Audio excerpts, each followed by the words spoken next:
एक giant Python में ट्रांसमाइग्रेट होने के बाद सबसे पहले मैंने रास्ते में मिली एक छोटी फीमेल स्नेक को जबरदस्ती किडनैप किया।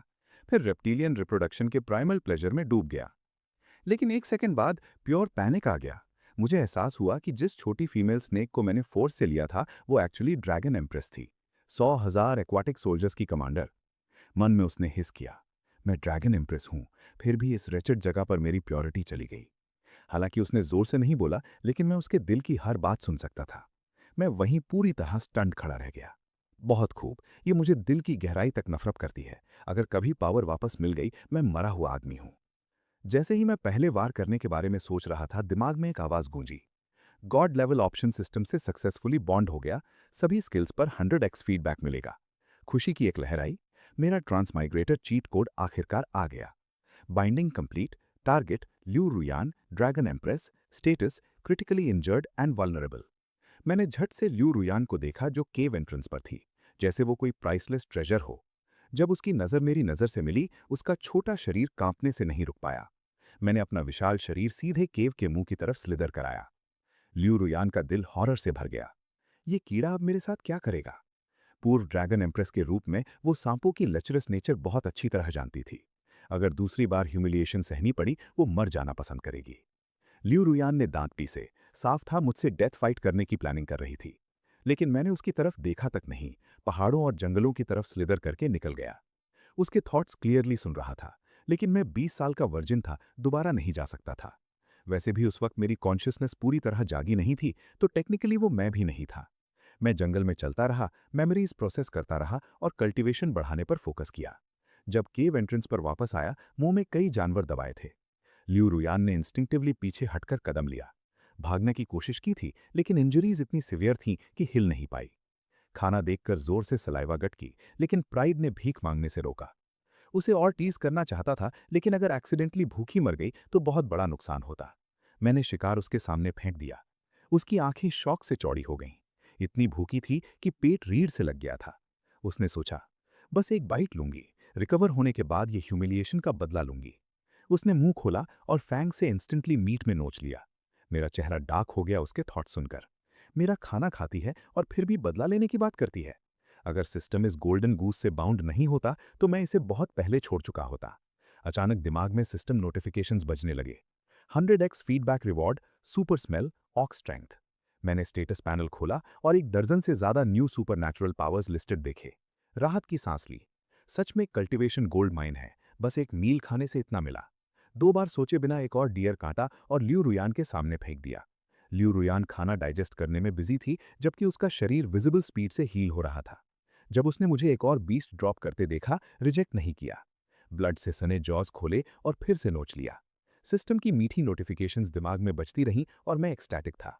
अगले 3 दिन मैंने हंटिंग में बिताए। जो भी शिकार लाता उसका ज्यादातर हिस्सा उसके पेट में जाता। उसकी स्केल्स हर पल और चमकदार होती जा रही थीं। उसका साइज लगभग मेरे बराबर हो गया था और मैं उससे एक हैवी प्रेशर रेडिएट होती फील कर सकता था।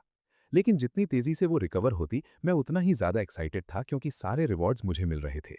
आज का कैच उसके सामने फेंका और अपनी लेटेस्ट हॉल चेक करने की तैयारी की। डिंग। लिंक टारगेट ल्यू रुयान की मेंटल स्टेट में चेंज डिटेक्ट हुई। इंटीमेसी 1 बढ़ी। Super natural power synthesis activated. Intimacy जितनी ज्यादा होगी, रिवॉर्ड्स उतने बेहतर होंगे। इंटीमेसी 0 पर आई तो बॉन्ड डिसॉल्व हो जाएगा।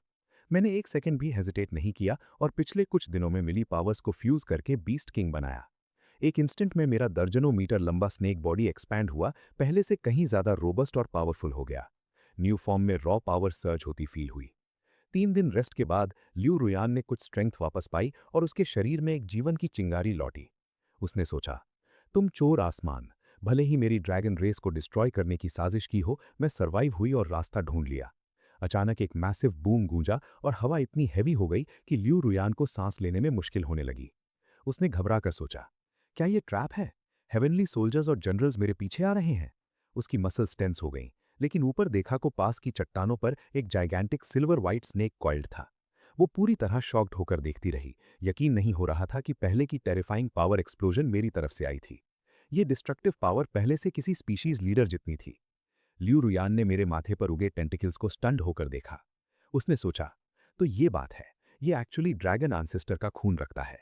तुम्हें कुछ दिन एरोगेंट रहने देती हूँ, लेकिन जब मैं कल्टीवेशन रिज्यूम करूंगी तुम धूल में रह जाओगे। उसने आह भरी, जानते हुए कि कल्टीवेशन रीस्टार्ट करने के लिए अभी डीमन कोर चाहिए। उसकी हर बात मैंने सुनी। मुझे समझ आया कि उसके लिए वो कोर्स ढूंढने होंगे ताकि खुद और स्ट्रांग होता रहूं। ल्यू रुयान ने मेरी नज़र फील की और घबरा गई।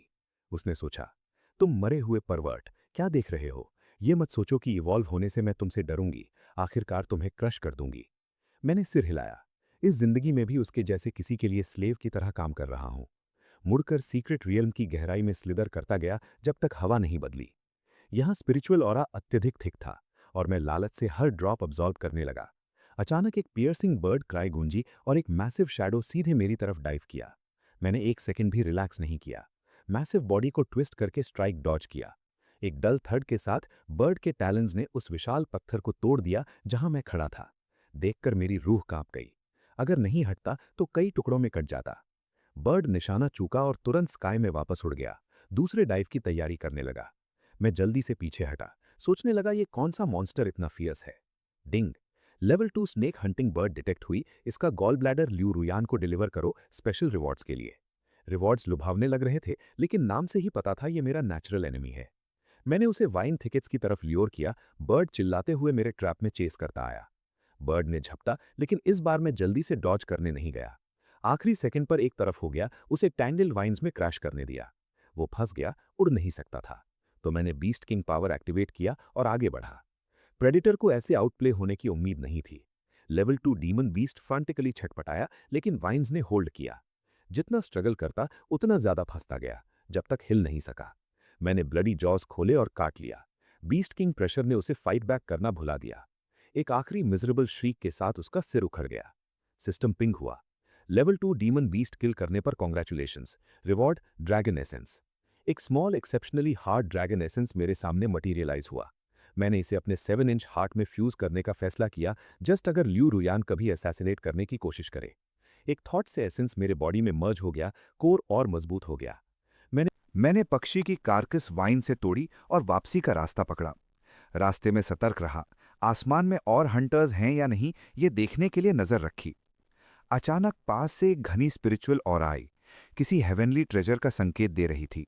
मैं तुरंत दिशा बदलकर झाड़ियों में तैरने लगा। ऑरा धीरे धीरे और घनी होती गई। कुछ मिनट बाद एक तालाब दिखा। सरफेस से सफेद कोहरे के धागे उठ रहे थे। वो कोहरा प्योर स्पिरिचुअल एनर्जी था।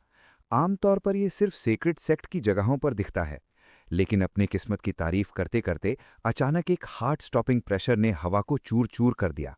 मेरा सीना जम गया। मैंने तुरंत भागने के लिए मुंह मोड़ा। पीछे मॉर्टल डेंजर महसूस हुआ। तालाब से पानी की एक धार दौड़ी आई, प्योर डिस्ट्रक्शन की ऑरा लिए हुए। एक कान फाड़ने वाली आवाज के साथ पानी का ब्लास्ट पास के एक विशाल पेड़ से टकराया और उसे एक टहनी की तरह तोड़ दिया। बहुत करीब था। मैंने पीछे मुड़कर देखने की हिम्मत नहीं की, रुके बिना उस इलाके से भाग निकला। ये ऑरा उस हंटिंग बर्ड से कई गुना ज्यादा शक्तिशाली थी। पलटकर लड़ने की कल्पना भी नहीं कर सकता था। काफी दूरी बन जाने तक रफ्तार कम नहीं की और सीने की धड़कन आखिरकार शांत हुई। मैं अभी इसके लिए बहुत कमजोर हूं और इवॉल्व होने पर वापस आकर देखूंगा। सांस लेकर ड्रैगन केव की तरफ दौड़ा, पावर बढ़ाने के लिए डेस्परेट था। बर्ड का कार्कस जमीन पर फेंका। ल्यू रुयान तुरंत पास आई।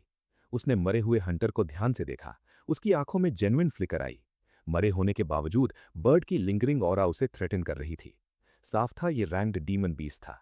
मैंने उसकी मटरिंग इग्नोर की और बर्ड को हेड से उसकी तरफ नज किया, खाने का सिग्नल देते हुए। उसने मुझे देखा, सोचा मैं उसे सबमिट हो रहा हूं। फिर कार्कस के अंदर कुछ नोटिस किया। समझकर ल्यू रुयान ने हाथ डाला और एक ग्लोइंग डीमन कोर निकाला। वो स्टंड थी कि एक रैंकलेस स्नेक ने लेवल 2 बीस्ट को किल किया और प्राइज उसे दे दिया। उसने डीमन कोर मुंह में लिया, निगलने में हेजिटेशन हो रही थी। मैं उसे कोल्ड स्टेयर से देख रहा था। इतना कॉशियस क्यों है? अच्छा है तो खा लो। मैं अपने कोने में रेस्ट करने चला गया, तभी उसने सिर पीछे झुकाया और कोर निगल लिया। वक्त गुजरा। जब ल्यू रुयान ने आखिरकार आंखें खोली, उसके वूंड्स पूरी तरह हील हो चुके थे। उसने सोचा, क्या वो बस चाहता था कि मैं हील हो जाऊं या मुझे अपना सर्वेंट बनाने की कोशिश है? ल्यू रुयान ने मुझे देखा, अपने सस्पिशियस थॉट्स में खोई। जाहिर है यहां कुछ यूजफुल करने नहीं आई। ड्रैगन राइडर बनना तो दूर। फॉरगेट इट, ज्यादा नहीं सोचूंगी। वक्त के साथ किसी डीमन का दिल खुद सामने आ जाता है। उसके थॉट सुनकर मैंने केव के उस पार से ठंडा हंसा। अगर वो अभी भी गिड़गिड़ाए, मैं नहीं जाऊंगा। ट्रांसफॉर्म होने का इंतजार कर रहा हूं। अचानक एक नोटिफिकेशन बजी। ल्यू रुयान ने डीमन कोर कंज्यूम किया। फेवरेबिलिटी 2 हो गई। मैं पूरी तरह हेल्पलेस फील कर रहा था। पूरा कोर खाने के बाद सिर्फ एक फेवरेबिलिटी पॉइंट। ये लड़की अपने भले के लिए बहुत ज़्यादा सस्पिशियस है। इससे पहले कि मैं इस पर ड्वेल करूं, मेरे बॉडी के अंदर ऑरा सर्च हुई। मैं रैंक 1 डीमन बीस्ट में इवॉल्व हो गया। मैं एक्सटैटिक था। अगर रैंक 1 इतना स्ट्रांग है, आगे क्या होगा? गॉड, ये इतनी जल्दी ह्यूमन वेस्ट जितना मोटा कैसे हो गया? ल्यू रुयान ने जॉ ड्रॉप होकर मुझे देखा। मैंने उसे देखकर स्मर्क किया। छोटी लड़की, देखो कैसे मैं तुम्हें अपने प्यार में डालता हूं। लेकिन अपने प्राइड में डूबते हुए उसकी अगली थॉट ने मुझे ऑलमोस्ट फेस प्लांट करा दिया। वो इतना बड़ा हो गया है, अगर इसने मेरे साथ फिर से कुछ किया तो मैं तबाह हो जाऊंगी। उसने वरिड आंखों से सोचा। मैं शॉक्ड होकर खड़ा हो गया, उसे डिसबिलीफ से देख रहा था। ड्रैगन एम्प्रेस के मुंह से यही शब्द निकलते हैं। ल्यू रुयान ने घूर कर मुझे देखा। एक मियर पाइथन के सामने वीकनेस नहीं दिखाऊंगी। हालांकि वो अडोरेबल लग रही थी, मैं मन में हंसा। ये ड्रैगन एम्प्रेस स्टबर्न होने पर एक्चुअली काफी क्यूट है। मेरा मन भटकने लगा, इसलिए उस सुंदरे स्नेक को घूरना बंद किया और आराम करने वापस चला गया। मेरे पीछे हिटते देखकर उसने सैटिस्फाइड सोचा। लगता है आखिरकार उसे डरा दिया। वो फिर सोच में डूब गई। ये नहीं समझ पा रही थी कि मैं इतनी अचानक कैसे इंप्रूव हो गया। मैंने फिलहाल उसकी थ्योरीज की चिंता छोड़ने का फैसला किया और अपनी ग्रोथ पर फोकस किया। शायद बाहर जाकर कोई लकी एनकाउंटर हुआ होगा। अगली बार जब ये बाहर जाए तो फॉलो करना होगा। मेरी ग्रोथ स्पीड पहले से उससे आगे निकल रही है। अगर यही चलता रहा, वो अपना बदला कैसे लेगी? थोड़ी देर बाद मैंने बॉडी स्ट्रेच की और केव एंट्रेंस की तरफ धीरे धीरे रेंगने लगा, खुद को पेस करते हुए। लू रायन मेरे पीछे स्क्रैम्बल करने लगी, लेकिन उसकी क्रॉलिंग स्पीड मेरे मुकाबले पथेटिक थी। बस वेट कर, जब तक मैं टॉप पर वापस नहीं आती, तुम्हें रोप से बांध कर पीछे घसीटूंगी। मैं उसका इंतजार करने वाला था, लेकिन ये सुनने के बाद मैं आगे सर्च किया और उसे सैकड़ों मीटर्स पीछे छोड़ दिया। लू रायन इंस्टेंटली घबरा गई, मन में चिल्लाई, क्यों भाग रहे हो? डर है कि मेरा ट्रेजर चुरा लूंगी? वो अब फ्यूमिंग थी, कैचअप करने की कोशिश में खुद को पुश कर रही थी, लेकिन कितनी भी कोशिश करे गैप क्लोज नहीं हो रहा था। हेल्पलेस और थकी हुई उसने हार मान ली और केव वापस जाने के लिए मुड़ गई। उसी वक्त मैं एक लेज से सामने प्रकट हुआ, नीचे देखते हुए उसे ऊपर चढ़ने का सिग्नल किया। क्या वो एक्चुअली मुझे फॉलो करने दे रहा है? उसकी आंखें डिसबिलीफ से चौड़ी हो गईं। मैंने फिर टेल फ्लिक की, उसे जल्दी करने को कहते हुए। उसने एक सेकंड भी हेजिटेट नहीं किया। मैंने लू रायन को तेज स्पीड से आगे कैरी किया और जल्द ही हम घने फॉरेस्ट में घुस गए। मैंने बिना कुछ रुके अपना ऑरा रिलीज किया और दूर से एक रोर गूंजी। किसी का ध्यान खींच लिया था। लू रायन डर से फ्रीज हो गई, बॉडी तन गई, एक ऐसी फाइट के लिए तैयार होते हुए जो वो जीत नहीं सकती थी। एक ब्लैक चिंपैंजी वाइन से झूलता हुआ आया, रैंक 1 डीमन बीस्ट की रॉ पावर एमिट करता हुआ। एप लैंड भी नहीं कर पाया था कि मैं अपने जॉज वाइड ओपन करके फर्स्ट स्ट्राइक करने के लिए झपट पड़ा। चिंपैंजी ने फ्यूरी से रोर किया, अपने मैसिव आयरन फिस्ट सीधे मेरे सिर पर स्विंग करते हुए। मैंने ब्लो डॉज करने के लिए सिर एक तरफ विप किया, फिर वाइस की तरह उसके आर्म और टॉर्सो के चारों तरफ बॉडी कॉइल कर ली। मर जा! मैंने पूरी ताकत से स्क्वीज किया, उसकी हड्डियां स्नैप होने की सैटिस्फाइंग आवाज सुनते हुए। कुछ मिनट बाद चिंपैंजी की हार्ट बीट पूरी तरह बंद होती महसूस करते हुए मैंने ग्रिप लूज किया।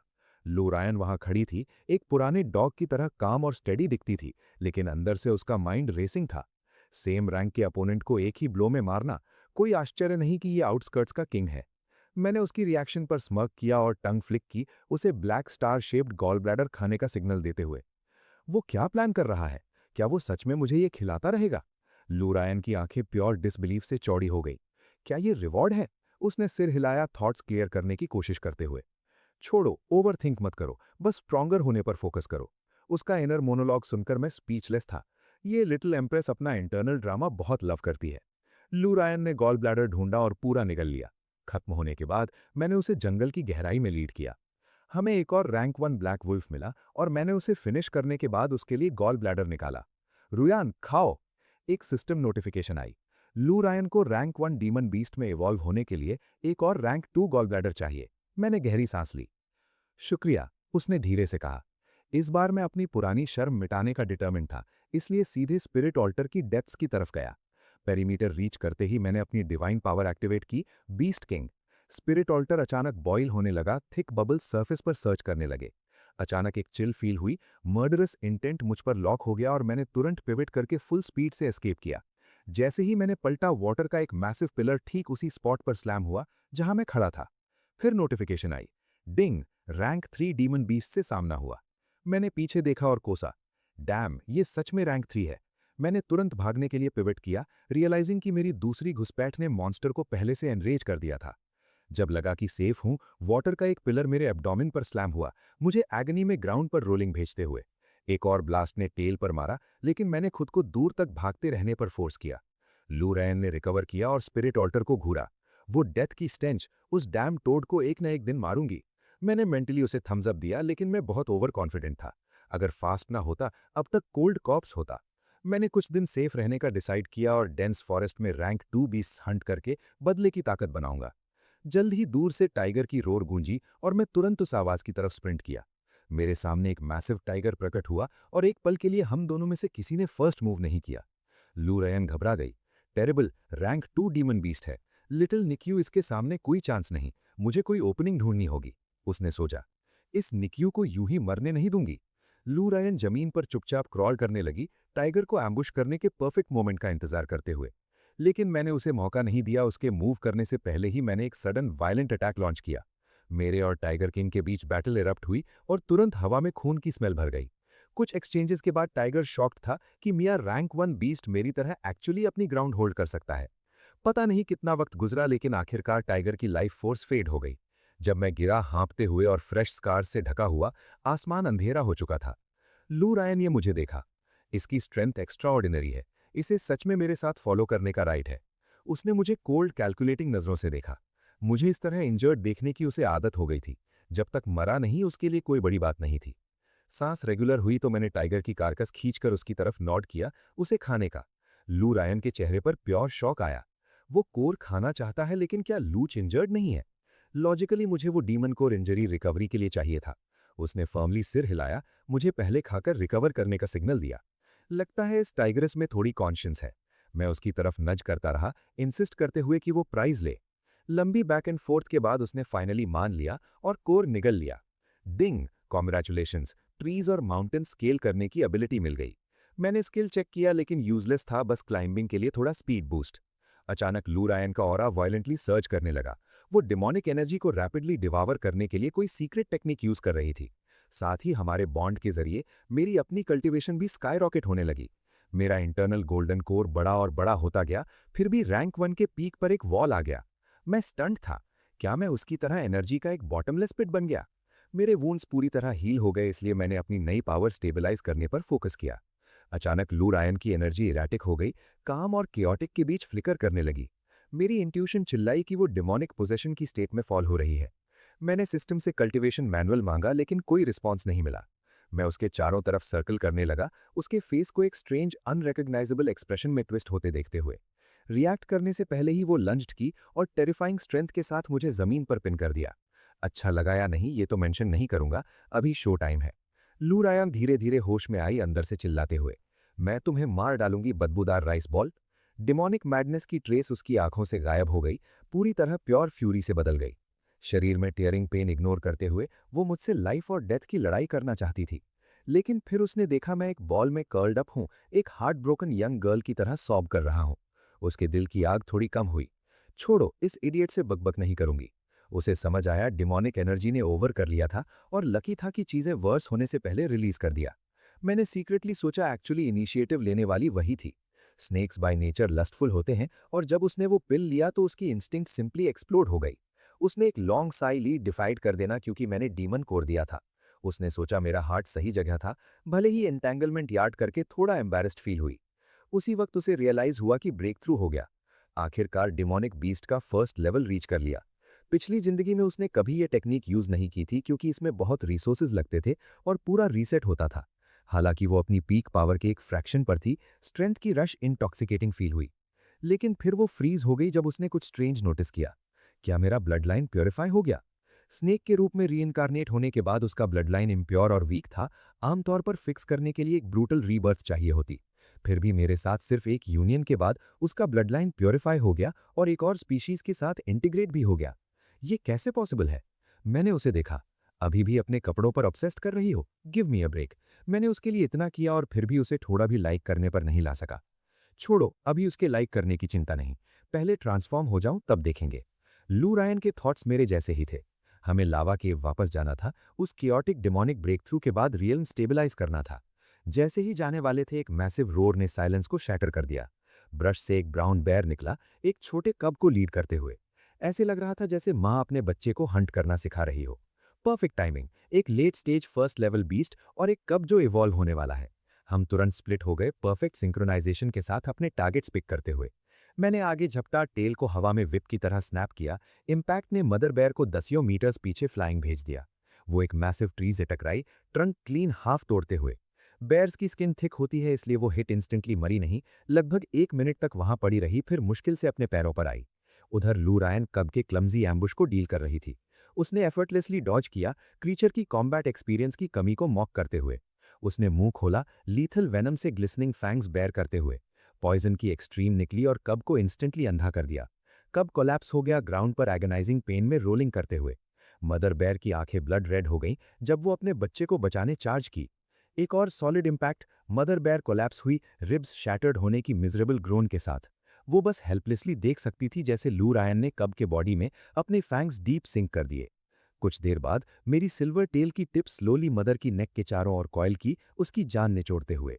मेरी स्ट्रेंथ फिर से सर्ज हो गई। पीक पर होना शुरुआत से बिल्कुल अलग है। मैंने टेल से स्पिरिट पिल स्कूप किया और डायरेक्टली ग्रीन बैम्बू वाइपर की तरफ टॉस किया, लेकिन उसे इसकी जरूरत नहीं थी। कितनी स्टबर्न ब्रैट है।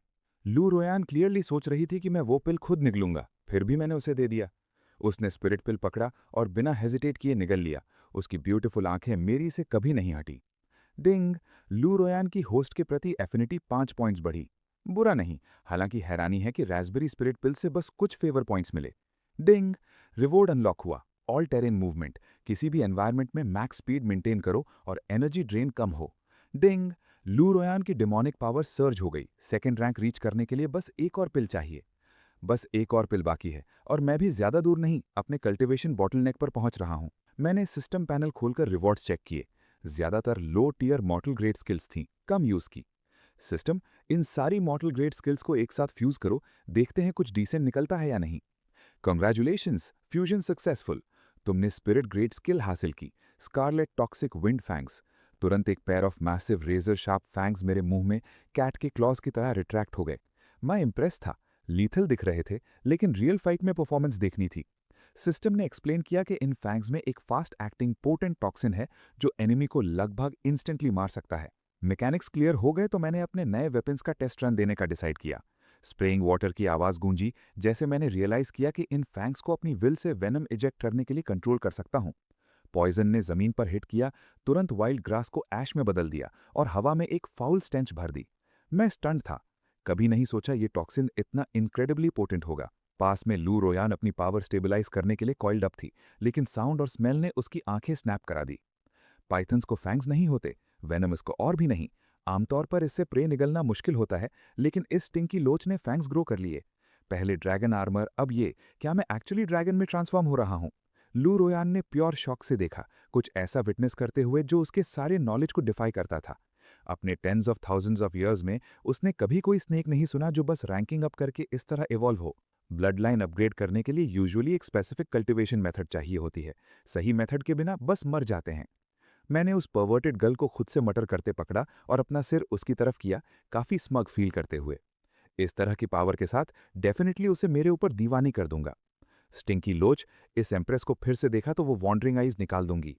मेरी ब्लेटेंट पैशनेट गेज फील करते हुए लू रोयान को कंटेम्प्ट की एक वेव आई। मेरी स्टेयर उसके कंफर्ट से बहुत ज्यादा डायरेक्ट थी। मैंने इनवर्डली स्नॉट किया। ओ, मेरी आंखें चाहिए, बस वेट करो। फिर मैंने नजर हटा ली। मुझे मुंह फेरते देखकर लू रोयान चुप हो गई। हमारे बीच टेंशन इतनी थिक थी जैसे कट किया जा सके। जैसे ही हम जाने की तैयारी कर रहे थे, जमीन कांपने लगी जैसे कोई टेरिबल क्रीचर करीब आ रही हो। दूर से हमारी तरफ एक मैसिव ब्राउन शैडो चार्ज कर रहा था, टेरिफाइंग स्पीड के साथ मूव कर रहा था। उसके लिम्स एजाइल प्रिसिजन के साथ टेरेन को चीर रहे थे। अप्रोच सुनकर लू रोयान और मैंने यूनिजन में अपने हेड्स घुमाए, गार्ड्स एब्सोल्यूट मैक्स तक उठाए। ये एक ब्राउन बेयर था, पहले वाले ब्लैक से भी बड़ा, बहुत ज्यादा वायलेंट ऑरा रेडिएट करता। मैंने उसे पास आने से पहले ही सूंघ लिया, वो मैसिव सर्जिंग ब्लड एनर्जी। ये जरूर उस बेयर का मेट है जिसे मैंने अभी मारा। मेरा हार्ट एक बीट स्किप कर गया। हमने उसकी वाइफ और बच्चे को मार डाला था और अब वो ब्लड के लिए यहां था। एक मियर ब्राउन बेयर, एक हाथ से हैंडल कर सकती हूं। लू रोयान की आवाज उसके टफ एक्ट के बावजूद कांप रही थी। उसे सुनकर मुझ में एड्रेनलिन सर्ज हो गई। मैं रैंक 1 की पीक पर था और खुद को टेस्ट करने के लिए डाइंग था। इस टियर 2 फिजिकल डेमोनिक बीस्ट के साथ हेड ऑन क्लैश चाहता था। तो आने दो, मेरे लिए बस और एवोल्यूशन पॉइंट्स हैं। मैंने इनिशिएटिव लिया और लॉन्च किया, लेकिन इतना स्टूपिड नहीं था कि डायरेक्ट हिट लूं। मैंने बॉडी कॉइल की और डिसेप्टिव स्पीड के साथ स्लिदर करने लगा। पेड़ों के बीच वीव किया, मेरी लॉन्ग सर्पेंटाइन फॉर्म विप की तरह स्ट्रेच होती। एक इंस्टेंट में डिस्टेंस क्लोज हो गया, जैसे ब्राउन बेयर अपने हाइंड लेग्स पर खड़ा होकर मुझ पर टावरिंग कर रहा था। उसकी बॉडी स्कार्स से ढकी थी, एक सीजन्ड फिरोशियस किलर का ऑरा रेडिएट करता। उसने बैरली अपनी मेट की लाश देखी, लेकिन जब उसने मरे हुए कब को देखा, उसका ऑरा केओस में एक्सप्लोड हो गया। हाई रैंकिंग बीस्ट्स के लिए ब्रीड करना मुश्किल है, और ये कब शायद उसका एकमात्र एयर था। एक यंग टीनेजर की इंटेलिजेंस के साथ वो प्योर रॉ हेट्रेड फील करने में केपेबल था। उसने चेस्ट बीट किया और एक डेफनिंग रोड निकाला जिसने हवा को हिला दिया। फिर वो ऑल फोर्स पर ड्रॉप हुआ और चार्ज किया, मेरी स्पाइन को वेट से क्रश करने के लिए। मुझे लगा उसके पास कोई स्पेशल ट्रिक्स होंगी, लेकिन वो बस एक टोटल ब्रूट था। जैसे वो हवा में था, मैंने टेल पीछे विप की, इम्पैक्ट को नैरोली डॉज करते हुए। अगले कुछ कॉइल्स आसान हो गए, और हालांकि उसने अपने मैसिव आर्म्स से मुझे प्राय करने की कोशिश की, उसकी फेट सील हो चुकी थी। मैंने ग्रिप टाइट किया और पूरी तरह रैप भी नहीं किया था कि उसकी हड्डियां ग्राइंडिंग और स्नैपिंग की आवाज करने लगी। पहले बैर में अभी भी रोर करने की स्ट्रेंथ थी, लेकिन कुछ ही मिनटों में उसने मुझे पूरी तरह से स्केल्स में एनवेलप कर लिया। अब देखते हैं मेरा वेनम एक्चुअली कितना पावरफुल है। मैंने जॉज अनहिंज किए और फैंग्स उसकी थिक हाइड में डीप सिंक कर दिए। ट्रांसलूसेंट टॉक्सिन उसकी वेन्स में हिट हुआ और इंस्टेंटली सियरिंग रेड हो गया, उसके फ्लैश को मोल्टन मैग्मा की तरह करोड करते हुए। बस 3 मिनट में उसका वूंड हेलिश हीट के साथ ग्लो करने लगा, फायरी रेड से नेक्रोटिक ब्लैक होता हुआ, जैसे उसके अंदर एक स्कॉचिंग फायर लिट हो गई हो और उसकी मसल्स ही हीट से कुक होने लगी। बोन्स शैटर्ड और वेनम उसे अंदर से खाते हुए बेयर डेथ से भी बुरी स्टेट में ट्रैप था। चौथे मिनट तक उसका ब्लड बहना बंद हो गया और उसकी flickering life force finally nothing में वैनिश हो गई। मैंने ग्रिप रिलीज किया और कुछ डीप ब्रेथ्स लिए, जबकि लू रोयान ने वाइजली पीछे रही ताकि मेरे रास्ते में ना आए। मैंने मॉन्स्टर कोर निकाला और लू रोयान की तरफ टॉस किया, एम्प्रेस को खाने का सिग्नल दिया। वेट, ये ब्रैट एक भी बाइट नहीं ले रही। क्या एक्चुअली कॉन्शियंस ग्रो हुई? लू रोयान ने टंग निकाली और उसे वापस पुश करने की कोशिश की, उसका प्राइड गिफ्ट एक्सेप्ट करने से रोक रहा था। मैं नो लेने को तैयार नहीं था। कोर को उसकी तरफ फर्म अनवेवरिंग गेज के साथ वापस पुश किया। तुम ये मुझे दे रहे हो, बाद में भूखे रहे तो मुझे ब्लेम मत करना। उसने कोर को घूरा, उसका थ्रोट ग्रीड से बॉब कर रहा था, क्लियरली पावर बूस्ट के लिए डेस्परेट अपने वर्ड्स के बावजूद। ये परवर्टेड स्नेक इतना स्मग है, वेट करती हूं जब ये फाइनली ह्यूमन फॉर्म लेगा तो कैसा दिखेगा। डिंग! लू रोयान की होस्ट के प्रति मेंटालिटी में चेंज डिटेक्ट हुआ, फेवरेबिलिटी बढ़ी। मैंने साइलेंटली नॉड किया। एक टियर 2 कोर के बदले उसकी लॉयल्टी और वाइटैलिटी, ये एक बार्गेन था जो मुझे करने में खुशी हुई। मैंने लू रोयान को कोर रिफाइन करते देखा और अपने ब्रेक थ्रू के लिए माइंड क्लियर किया। मेरे गट से एक सडन पॉप एको हुई। क्या फाइनली सेकेंड ऑर्डर बीस्ट बन गया? डिंग! लू रोयान कोर रिफाइन कर रही है, 100x कल्टिवेशन फीडबैक अब इफेक्टिव है। ब्लड और एनर्जी का एक मैसिव सर्ज मेरी वेन्स में फ्लड हुआ, मेरे ऑरा को स्काई रॉकेट भेज दिया। मेरा बॉडी ऑलमोस्ट 40 मीटर्स तक स्ट्रेच हो गया, इससे पहले कि ब्लड लाइन ने इस स्टेज के लिए अपनी लिमिट हिट की। ये 100x फीडबैक इनफ नहीं था, मेरी ग्रोथ सेकेंड ऑर्डर के मिडिल में स्टॉल हो गई। लू रोयान ने रिफाइनिंग खत्म की। फाइनली लेट सेकेंड ऑर्डर में हूं, उस स्नेक को जल्दी क्रश करूंगी। लेकिन फिर उसने मेरा ऑरा फील किया, डेंस, मजेस्टिक और स्लॉटर की हैवी सेंट से थिक। ये फिर एडवांस कैसे हो गया? उसका फेस प्योर शॉक और डिसबिलीफ में ट्विस्ट हो गया। मेरा ब्रेक थ्रू लाइटनिंग फास्ट था और मैंने ग्रास पर लेटकर बेली सन की तरफ करके सेलिब्रेट किया। वो फ्यूमिंग थी। उसने इतनी मेहनत की जबकि मैं बस एक नैप लेकर स्ट्रॉन्गर हो गया। उसने खुद को कन्विंस करने की कोशिश की कि उसकी अपनी कल्टीवेशन टेक्निक एनर्जी अब्जॉर्ब करने में सिंपली सुपीरियर है। हाँ, यही बात है, किसी और टेक्निक के साथ मैं इस स्टिंकिंग स्नेक से माइल्स आगे होती। उसने इसे मंत्रा की तरह रिपीट किया, डेस्परेटली अपनी प्राइड को कंप्लीटली शैटर होने से बचाने के लिए। अगर दुनिया को पता चले कि एक रीबॉर्न एम्प्रेस एक कॉमन स्नेक से हार रही है, वो लाफिंग स्टॉक बन जाएगी। उसने ट्रेनिंग पर और ज्यादा ध्यान दिया, जबकि मुझे अपनी पावर हर ब्रेथ के साथ ब्लूम होती फील हुई। अगर स्नेक्स एक्चुअली स्माइल कर सकते तो मैं अभी ईयर टू ईयर ग्रिनिंग कर रहा होता। जैसे हम रेस्ट कर रहे थे, एक स्ट्रेंज और पावरफुल ऑरा अचानक सैकड़ों माइल्स में स्वीप हुआ। ये क्या है? लू रोयान और मैंने एक साथ हेड स्नैप अप किए। एनर्जी इतनी वास्ट थी कि ट्रैक करना इम्पॉसिबल था। क्या कोई लेजेंडरी ट्रेजर पास में अपीयर हुआ है? जल्दी देखने जाना होगा ताकि वो ट्रेजर खुद के लिए स्नैच कर सकूं। लू रोयान की आंखें इन्फिनिट कोल्ड इंटेंसिटी से शार्प हो गईं, जैसे उसने स्पिरिट एल्टर की तरफ देखा। मैंने अपने हार्ट में शॉक सप्रेस किया और टंग फ्लिक की, एनर्जी का एक मैसिव फ्लक्चुएशन सेंस करते हुए। डिस्टेंस ज्यादा नहीं था और हमें साइट तक पहुंचने में लगभग 10 मिनट्स लगे। स्पिरिट अल्टर पर एनर्जी एक्सप्लोड हो रही थी, जैसे कोई वेस्टर्न ट्रेजर अभी अभी अनर्थ हुआ हो। मैंने साइलेंटली कस किया, जानते हुए कि इवन इस लोअर रेल्म में ऐसा ट्रेजर फॉर्च्यून के काबिल है। मैंने स्पिरिचुअल रेजिस्टेंस के डेंस करंट के अगेंस्ट पुश किया, जो एक फिजिकल वॉल जैसा फील हुआ।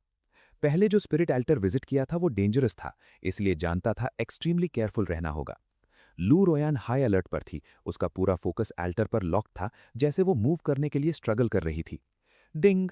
सिस्टम ने जीनियस बंकर में म्यूटेशन डिटेक्ट की, ड्रैगन ब्लड फ्रूट अपीयर हुआ। मैंने सिस्टम को इंटरनली थैंक किया हेड्स अप के लिए। मैंने अपनी जुबान से हवा को टेस्ट किया और स्केल्स को एडजस्ट किया, घास में स्पीड बढ़ाते हुए आगे बढ़ा। अचानक दूर से एक डेंजरस प्रेशर रेडिएट हुई, इतनी हैवी कि लोअर रैंक बीस्ट को क्रश कर दे। सेकंड ऑर्डर होने ने बचाया, मेरी हड्डियां नहीं टूटी, लेकिन मूवमेंट स्लगिश और हैवी हो गई। लू रुऑन ये हैंडल नहीं कर पाई, और का शुद्ध भार उसे वहीं पिन करने लगा। उसे स्ट्रगल करते देखकर मैंने बिना हेजिटेट किए अपनी 100x pressure king ability activate की। स्पिरिचुअल प्रेशर को हेड ऑन मीट किया, हम दोनों को शील्ड करते हुए साथ आगे स्लिदर करते रहे। मेरी second level aura spirit altar की पावर को पूरी तरह नलिफाई करने के लिए काफी नहीं थी। अभी रेजिस्ट कर सकता हूं, लेकिन थर्ड ऑर्डर थ्रेट आई तो कोई चांस नहीं। हम फाइनली स्पिरिट ऑल्टर की रेंज के करीब आ गए, लेकिन कुछ ने हमें और पास आने से रोक दिया। स्पिरिट ऑल्टर से टैंक जितनी मोटी वाटर की एक पिलर फटी, सर्पेंट पावर से सर्जिंग।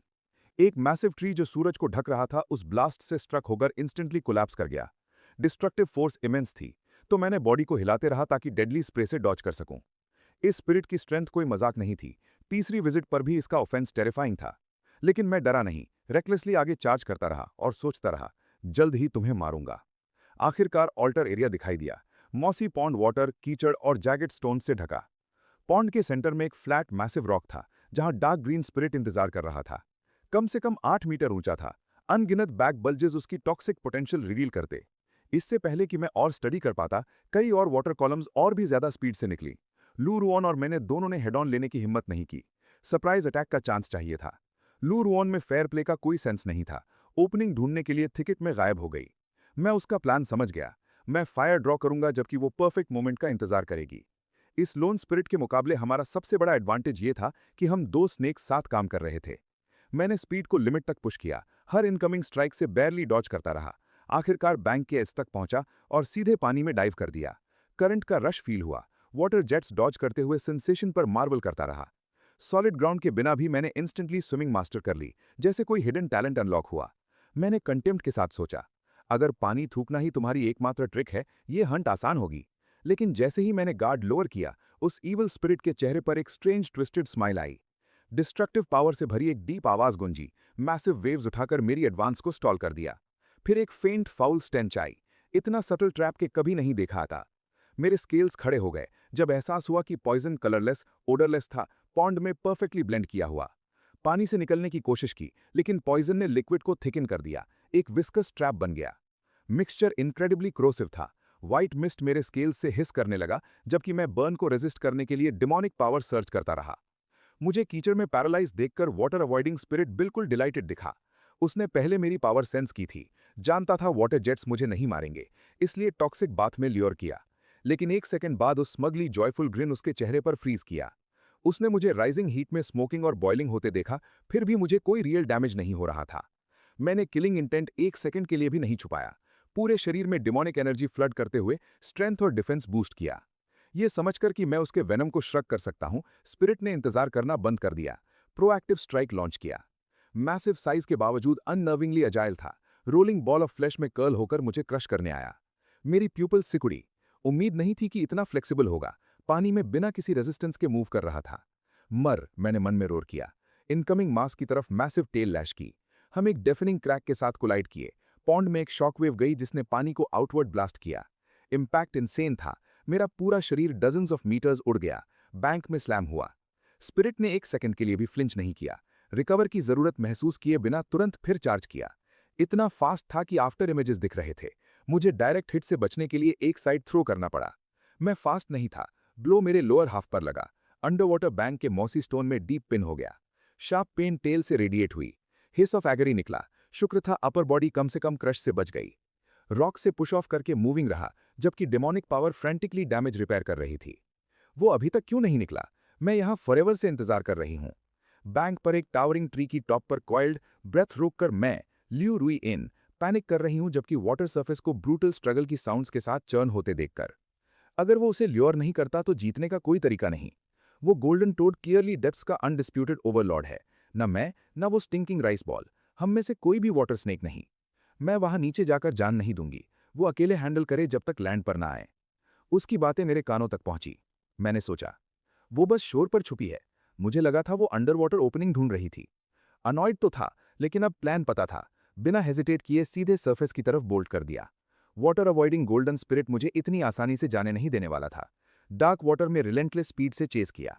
मैंने सरफेस तोड़ी, जुबान से हवा टेस्ट किया और डेस्परेटली डीप वुड्स की सेफ्टी की तरफ स्क्रैम्बल किया। ठीक मेरे पीछे गोल्डन स्पिरिट पॉन्ड से इरप्ट हुआ। मैसिव स्प्रे ऑफ वाटर हवा में उड़ी। उसी स्प्लिट सेकंड में ट्री टॉप से एक लॉन्ग एमरल्ड ग्रीन शेप नीचे झपटी, स्ट्रेट टोड के थ्रोट पर एम। ल्यू रुई इनकी शेप मैसिव है, टोड के इर्द गिर्द कॉइल करने में इजीली केपेबल, और उसका सरप्राइज स्ट्राइक उसकी नेक में डीप फैंग सिंक कर गया। लेकिन गोल्डन स्पिरिट ने इंस्टेंटली रिएक्ट किया, अपनी लॉन्ग टंग लैश करके ग्रीन स्नेक को मिड एयर में रैप कर लिया। उसके वेनमस फैंग्स ने स्किन पियर्स की, लेकिन बस कुछ ड्रॉप्स इंजेक्ट हो पाए। काउंटर अटैक आया। टोड की टंग ने उसे अपवर्ड विप किया। ल्यू रुई इन को ऐसा लगा जैसे दुनिया घूम गई जब डजन्स ऑफ मीटर्स आसमान में लॉन्च हो गई। गोल्डन स्पिरिट ने एक बीट मिस नहीं किया।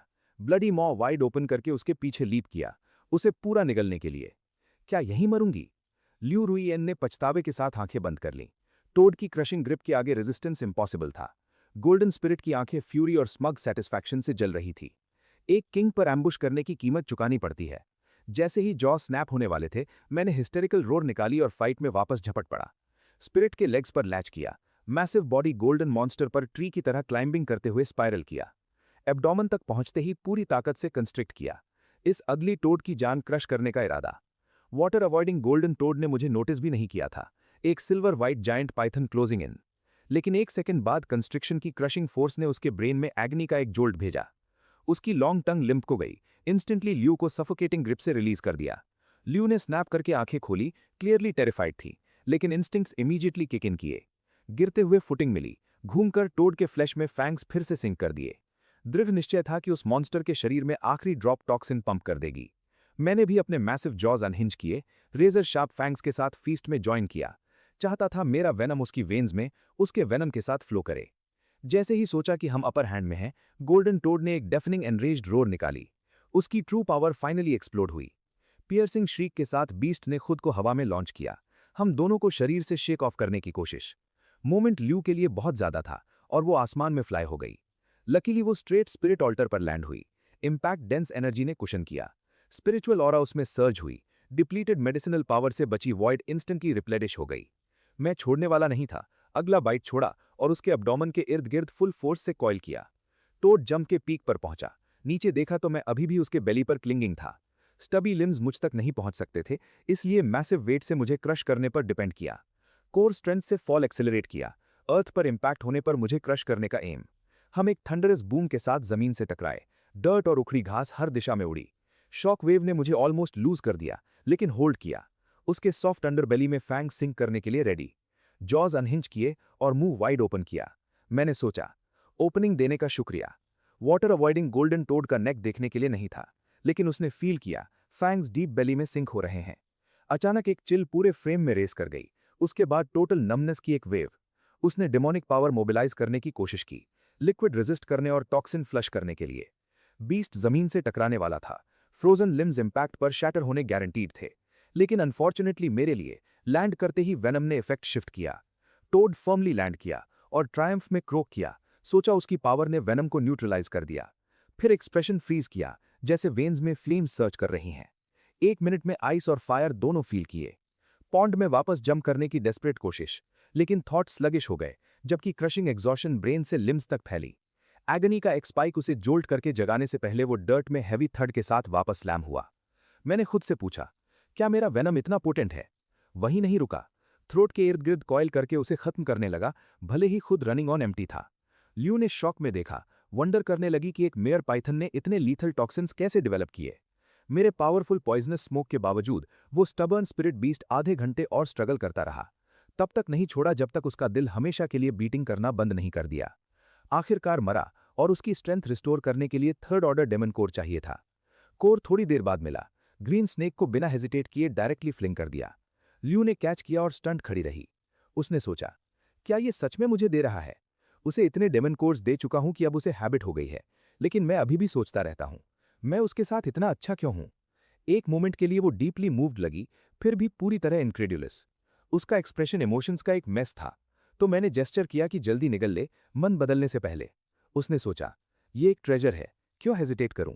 इसने इस एम्प्रेस को विलिंगली दिया, इसे अपना अटोनमेंट मान लेती हूं। ल्यू ने मेरी प्रीवियस इंपल्सिव एक्शंस याद की और खुद को यही कन्विंस किया कि ये मेरा माफी मांगने का तरीका है। यही उसने खुद को बताया, लेकिन वो अंदर एक्चुअली क्या फील करती है, ये सिर्फ वो जानती है। डिंग। ल्यू की मेंटल स्टेट में शिफ्ट डिटेक्ट हुई। अफिनिटी 5 पॉइंट्स बढ़ी, टोटल 11 हो गई। मैं शॉक्ड था।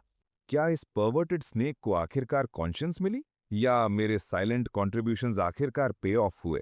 थर्ड ऑर्डर डीमन कोर उसके स्टमक में जाते ही डिमोनिक पावर का एक मैसिव सर्ज उठा। उसने इमीडिएटली कल्टीवेशन टेक्निक शुरू की। अंदर की केओटिक एनर्जी रैपिडली रिफाइंड हुई, इम्प्योरिटीज फ्लश हुई, सिर्फ प्योर एलीट पावर बचा। उसकी कल्टीवेशन फर्स्ट ऑर्डर की लेट स्टेज तक क्लाइम की। इंप्रेसिव था, भले ही थर्ड ऑर्डर कोर ने नीडल थोड़ा ही मूव किया। मेरी खुद की फिजिकल स्ट्रेंथ भी क्विकली रिकवर हुई, हालांकि सेकेंड ऑर्डर की लेट स्टेज तक पूरी तरह नहीं पहुंचा। डिंग। सिस्टम डिटेक्ट्स ल्यू रुई एन ने कोर कंज्यूम किया।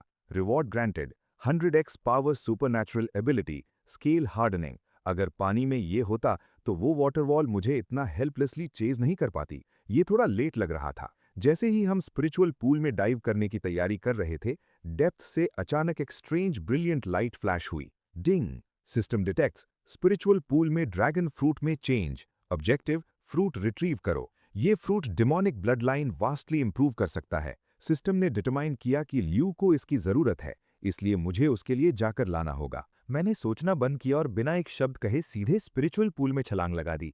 लेकिन डुबकी लगाते ही पछतावा हुआ। रोशनी इतनी अंधाधुंध तेज थी कि आंखें खुली नहीं रह पाती थी। इधर लियू किनारे पर खड़ी इस अजीब घटना को सावधानी से देख रही थी, लेकिन अंदर जाने की हिम्मत नहीं जुटा पा रही थी। लेकिन मुझे कूदते देख उसने हिम्मत बटोरी और मेरे पीछे गहरे पूल में उतर गई। पूल कम से कम 100 मीटर गहरा था और जितना नीचे जाओ उतनी ही चुभती हुई ठंड रोकती थी। स्पिरिचुअल ऑरा इतनी घनी थी कि लिक्विड बन चुकी थी। उस चमक के पार तल दिखाई नहीं देता था। अचानक मुझे एक प्रेजेंस का एहसास हुआ, एक फल जो भरपूर वाइटैलिटी से कांप रहा था। उसी ट्रेल पर चलते हुए मैं अंधेरे में टटोलता गया। आखिरकार ड्रैगन ब्लड फ्रूट मेरे हाथ में आया। 30 सेंटीमीटर चौड़ा, बिल्कुल सफेद, एक मिनिएचर ड्रैगन एग जैसा। मैंने धीरे से उसे थामा और ऊपर की तरफ तैरने लगा। लियू उथले पानी में ही रुकी हुई थी। वो सोच रही थी, नीचे बहुत ठंड है, ये एम्प्रेस बर्दाश्त नहीं कर सकती। इस बैम्बू वाइपर की ब्लड लाइन बस बहुत पतली और अशुद्ध है। लियू अपनी ही लीनिएज को मन ही मन कोस रही थी, अपने करंट रूप से पूरी तरह नफरत करते हुए। देखा कि उसे पता नहीं मैंने कौन सा खजाना ढूंढा है, तो मैंने ड्रैगन ब्लड फ्रूट उसकी तरफ उछाला और इशारा किया, जल्दी निकल ला। हम थोड़ा सांस लेने ही वाले थे कि मुझे दूर से एक प्रेजेंस आती महसूस हुई और मेरी सतर्कता फिर जाग उठी। मैंने फ्रूट उसके मुंह में ठोस दिया। मेरी अचानक इस हरकत से चौंककर उसने पूरा निगल लिया। लियू का बॉडी टेम्परेचर तुरंत रॉकेट की तरह बढ़ा। उसका पीठ पागलों की तरह फ्रूट का सार अब्सॉर्ब करने लगा। कुछ ही सेकंड्स में फ्रूट पूरी तरह डाइजेस्ट हो गया और रॉ एनर्जी सीधे उसकी ब्लड लाइन में बहने निकली। वो दर्द से करहा उठी। ब्लड लाइन इवॉल्व हो रही थी। ये प्रक्रिया जीते जी खाल उधेड़ने जैसी तकलीफ दी थी। उसकी कोमल त्वचा सख्त होकर हरे आर्मर में बदल गई। सिर पर फ्लैश बड्स उगाए और नाक के पास 2 छोटी मूंछें निकल आईं। फिर उसका शरीर कई गुना फैल गया, लगभग मेरे बराबर। लियू का एवोल्यूशन जल्दी पूरा हो गया। उसकी आंखें चौड़ी थीं, अपनी नसों में बदलती ताकत को फील करते हुए। डिंग। सिस्टम ने डिटेक्ट किया कि लियू ने ब्लड लाइन एवोल्यूशन पूरी कर ली है। 100x रिवॉर्ड तुरंत ग्रांटेड। एक पल में मेरा सिल्वर वाइट जायंट पाइथन रूप और भी बड़ा हो गया। स्केल्स नई ताकत से चमकने लगे। माथे के सींग फिर बदले, तेज होकर एक यूनिकॉर्न हॉर्न की शानदार नोक में तब्दील हो गए। मैंने वो सिल्वर वाइट स्नेक स्किन उतार दी और उसकी जगह एक सख्त चमकदार स्पिरिचुअल आर्मर उगाया। ड्रैगन में मेरा रूपांतरण ऑफिशियली शुरू हो गया था। हर सांस के साथ सफेद धुंध उठ रही थी। डिंग, बधाई हो योंगी एंजियो बनने पर, एक टॉप टियर स्पिरिचुअल स्पीशीज। अब मैं सिर्फ एक व्हाइट स्नेक नहीं था। लियू मुझे घूरते हुए सोच रही थी, ये इवॉल्व कैसे हो गया? ड्रैगन ब्लड फ्रूट तो मैंने खाया था। क्या ये गंदा लोज भी कोई रीइंकार्नेटेड एक्सपर्ट है जो secret blood line evolution method use कर रहा है? वो इसे समझने की कोशिश में उलझी थी, जबकि मैं अपनी रीड में दौड़ रही रॉ पावर पर फोकस किए हुए था। समझ गई, मैंने इसे अंडर एस्टिमेट किया था। अब ये एक्चुअली मेरा पर्सनल गार्ड बनने के काबिल है। उसका ये इनर मोनोलॉग सुनकर मैं मुस्कुराया। मेरे ग्रोथ के लिए उसने जो बहाने सोचे वो काफी कन्वीनियंट थे। लेकिन हमारे इस रिफ्लेक्शन का वक्त जल्द खत्म हुआ जब दूर से अनगिनत फिगर्स हमारी तरफ दौड़ते आए। झुंड विशाल था। दूसरे और तीसरे ऑर्डर के 20 सागे थे और उनके पीछे लोअर लेवल मॉन्स्टर्स की अंतहीन लहर। टाइगर्स, बियर्स और बोर्स आगे और उनके पीछे वुल्व्स, एप्स और भेड़ियों का सैलाब। जैसे ही वो पास आए ना तो ल्यूरियन को डर लगा और ना ही मुझे, बल्कि एक शिकारी उत्साह उमड़ा। जैसे ही टकराव हुआ, हम दोनों ने मुंह खोला और लीथल वेनम का एक बड़ा बादल उड़ा दिया। कई सेकंड ऑर्डर के डेमोनिक बीस्ट तुरंत गिर पड़े। टॉक्सिक मिस्ट बर्दाश्त नहीं हुई। वेनम उनकी आंखों पर गिरते ही सीधे सफेद धुएं में जलने लगा। 20 एक के बाद एक जमीन पर तड़पते हुए गिरे। ये अजीब था कि इतनी अलग अलग स्पीशीज इतने परफेक्ट कोऑर्डिनेशन के साथ बस हमें खत्म करने आई थीं। मैंने एक शब्द बर्बाद नहीं किया, सीधे बैटलफील्ड पर अपना किंग्स प्रेशर डोमेन अनलीश कर दिया। एक पल में कम से कम 100 फर्स्ट लेवल बीस्ट धूल में दब गए। खड़े होने की ताकत नहीं बची।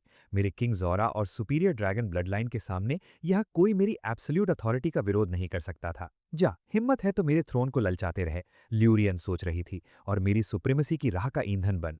वो बेहद तेज थी। एक टेल स्वीप में कई फर्स्ट लेवल डिमोनिक बीस्ट्स का काम तमाम। मुझे नहीं पता क्यों, लेकिन हम एक परफेक्ट पेयर लग रहे थे। हमारी मूवमेंट्स पूरी तरह सिंक्रोनाइज्ड। लेकिन मेरी सेरेस्टियल वॉल्ट ड्रैगन टेल असली फर्क मेकर थी। टाइगर्स, बियर्स और बोर्स एक झटके में कुचल दिए। तभी दूर से जायंट बर्ड्स का एक झुंड आता दिखा। ईगल्स हमारी तरफ उड़ते आए। मेरी आंखों में शिकारी भूख जल उठी और मैं सीधे हवा में कूद पड़ा उन ईगल्स की तरफ। ये मिड एयर लीप मेरे एवोल्यूशन का नया तोहफा था। अब मैं शॉर्ट फ्लाइट्स और हवर में बस में था। मरो, मैंने सोचा, अगर आसमान में नहीं छुपते तो जमीन पर मेरे सामने टिक भी नहीं पाते। ईगल्स पंख फड़फड़ाकर बचने की कोशिश कर रहे थे, लेकिन व्हाइट ड्रैगन स्नेक की तेजी के सामने कहीं नहीं थे। एक छलांग में सेकंड और थर्ड ऑर्डर के बीच बेहद आसानी से चीथड़े हो गए। यही है ड्रैगन स्नेक ब्लड लाइन की ताकत। पल भर में एक दर्जन से ज्यादा जमीन पर आ गिरे।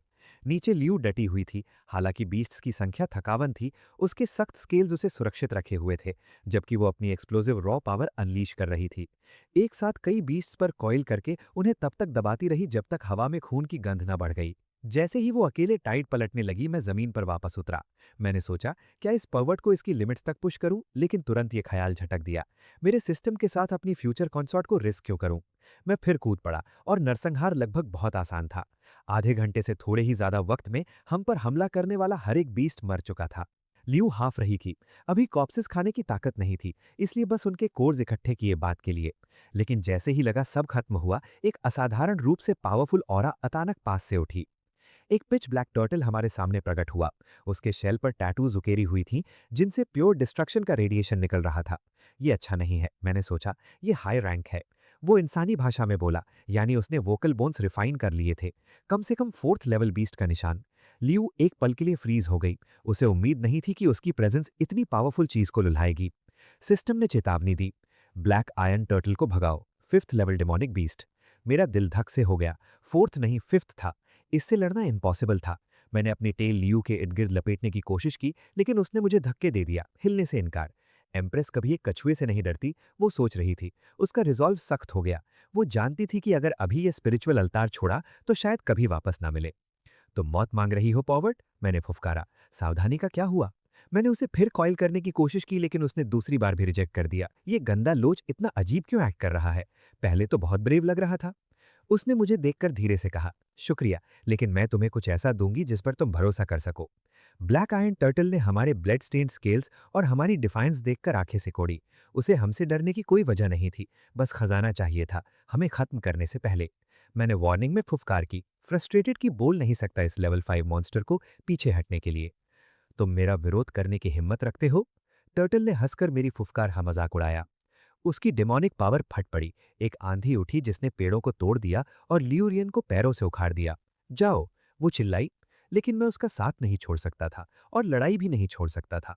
पूरी ताकत से उसकी टेल पकड़ ली। छोड़ो मुझे गंदे लोच, उसने फुफकारा। वो क्लियरली ब्लैक आयरन टर्टल की ताकत को अंडर एस्टिमेट कर रही थी।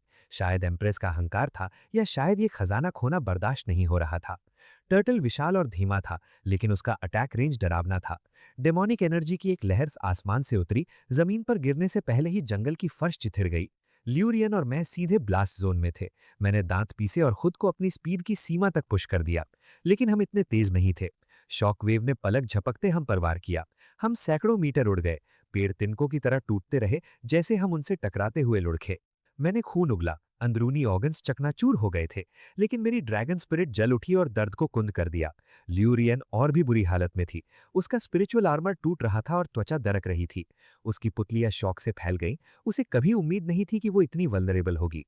टर्टल धीरे धीरे आगे बढ़ा, लेकिन उसकी डिमोनिक एनर्जी बिजली की तरह तेज थी। ल्यूरियन को बोलने तक की ताकत नहीं बची। मैंने दांत पीसे, उसके इर्द गिर्द तेल लपेटी और अंधाधुंध जंगल में भागने लगा। पीछे से टर्टल ने पीछा करने की जहमत भी नहीं की। 5th लेवल बीस्ट के लिए हम सिर्फ 2 छोटे कीड़े थे जमीन पर रेंगते हुए। उसने स्पिरिचुअल अल्तार की तरफ ध्यान मोड़ा और टेरिटरी पर कब्जा कर लिया। मैं तब तक रेंगता रहा जब तक हम पुरानी गुफा और उस मॉन्स्टर से मीलों दूर नहीं हो गए। अभी मत मरना, मैंने हाफते हुए कहा, उसकी जीवन शक्ति मेरी पीठ पर कमजोर पड़ती महसूस करते हुए। आखिरी बार चारों तरफ देखकर कंफर्म किया कि कोई पीछा नहीं कर रहा। उसे धीरे से जमीन पर लिटाया। उसका छोटा टूटा हुआ शरीर जंगल की फर्श पर कांप रहा था। उसने आंखें भींच ली, सांस अटकी और वो कोमा में चली गई। मैंने उसकी धुंधली सी हार्टबीट फील की और राहत की सांस ली, खुद के पेट में जलते दर्द के बावजूद। मैंने संपर्क के लिए एक जगह ढूंढी और अपनी डिमोनिक एनर्जी उसके टूटे हुए शरीर में बहाने लगा। ये पहली बार था जब मैं एनर्जी से हीलिंग कर रहा था। आमतौर पर ये तीसरे ऑर्डर तक पहुंचने से पहले लॉक्ड रहती है। मैंने एनर्जी उसकी ब्लड लाइन के जरिए इंजेक्ट की और देखा कि ये उसके हरे स्केल्स में बहते हुए उसके मांस को वापस जोड़ रही है। लूरियन के ऑर्गन्स एक गड़बड़ी में थे, लेकिन कुछ दिनों के आराम के बाद अपनी जगह पर वापस आ जाते।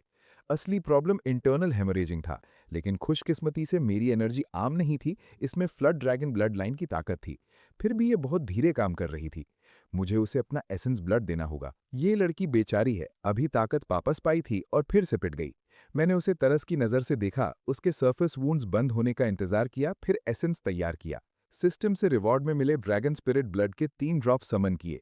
उसके पीले होठों पर दबाए, एसेंस तुरंत उसके मांस में समा गई। मैंने कड़वी मुस्कुराहट दी। जानता था कि अगर जल्दी इवॉल्व नहीं किया तो ये 3 ड्रॉप्स रिकवर करने में 3 साल लगेंगे, लेकिन इनके बिना वो 2-3 साल तक नहीं जागती। उसके इर्द गिर्द एक हल्की सफ़ेद रोशनी चमकने लगी, जैसे उसकी internal cultivation technique automatically activate हो गई। एसेंस ब्लड उसके सिस्टम में समा गई और सेकंड्स में लगभग 80% इंजरीज ठीक हो गई।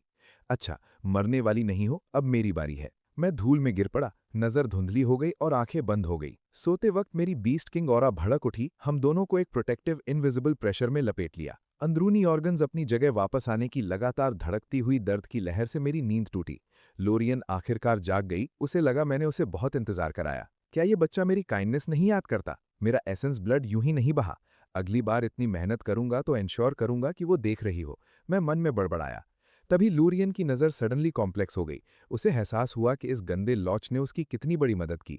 उसकी नसों में मेरा एसेंस लिंगरिंग फील हो रहा था। एक दुर्लभ ग्रैटिट्यूड की चिंगारी जली। उसने वो फेवर याद रखने की कसम खाई जो मैंने उसके बेहोश रहते किया। सिस्टम ने चाइम किया। उसके मूड में बदलाव डिटेक्ट हुआ। फेवरेबिलिटी 10 पॉइंट्स बढ़ी। हे भगवान, उसे एक्चुअली रेवलेशन हुई। इस रेट पर कंप्लीट कॉन्क्वेस्ट दूर नहीं। चापलूसी काम नहीं करती, लेकिन जरूरत के वक्त जान बचाना, ये रिजल्ट्स देता है। मैं उठकर चलने की कोशिश कर रहा था कि लूरियन का डिमीनर तुरंत बदल गया। उसे एहसास हुआ कि उसके घाव रियल हैं और उसने स्पिरिचुअल आल्टर वापस लेने और उस टर्टल को मारने का फैसला किया। आंखों में रेज लिए वो मुझसे मुंह फेर कर चलने लगी। रुको, क्या ये बेवकूफ फिर से रैंक 5 बीस से लड़ने जा रही है? धत! मैं खड़ा होने की कोशिश में था कि पेट में तेज दर्द हुआ और मैं जोर से धड़ाम से धूल में गिर पड़ा। आवाज से उसका ध्यान गया। एक पल के लिए उसका स्टोइक चेहरा नरम हुआ और वो हिचकिचाई। उम्मीद है, तो मैंने एक्टिंग शुरू की। जमीन पर लुढ़कते हुए नकली दर्द में फुफकारने लगा। उसने बेबसी से मुझे देखा। इतना दर्द हो रहा है, रुकूं और देखभाल करूं? वो घूमी, बदले की चाहत पर आखिरकार कंपैशन भारी पड़ गया। मैं अंदर से शैतानी हंसी हंसा, उसे सुसाइड करने से भी रोका और साथ ही रिलेशनशिप भी लेवल अप कर लिया। सच में कुछ नहीं होता तुम्हारे साथ, लूरियन ने आह भरी और वापस मेरी तरफ चलती आई। मैंने तड़पना बंद किया और सीधे उसे घूरने लगा, बोल्ड, सिंसियर और डायरेक्ट नज़र से। ये मुझे ऐसे क्यों देख रहा है? वो स्टेयरिंग कॉन्टेस्ट हार गई और मुंह फेर लिया। डिंग!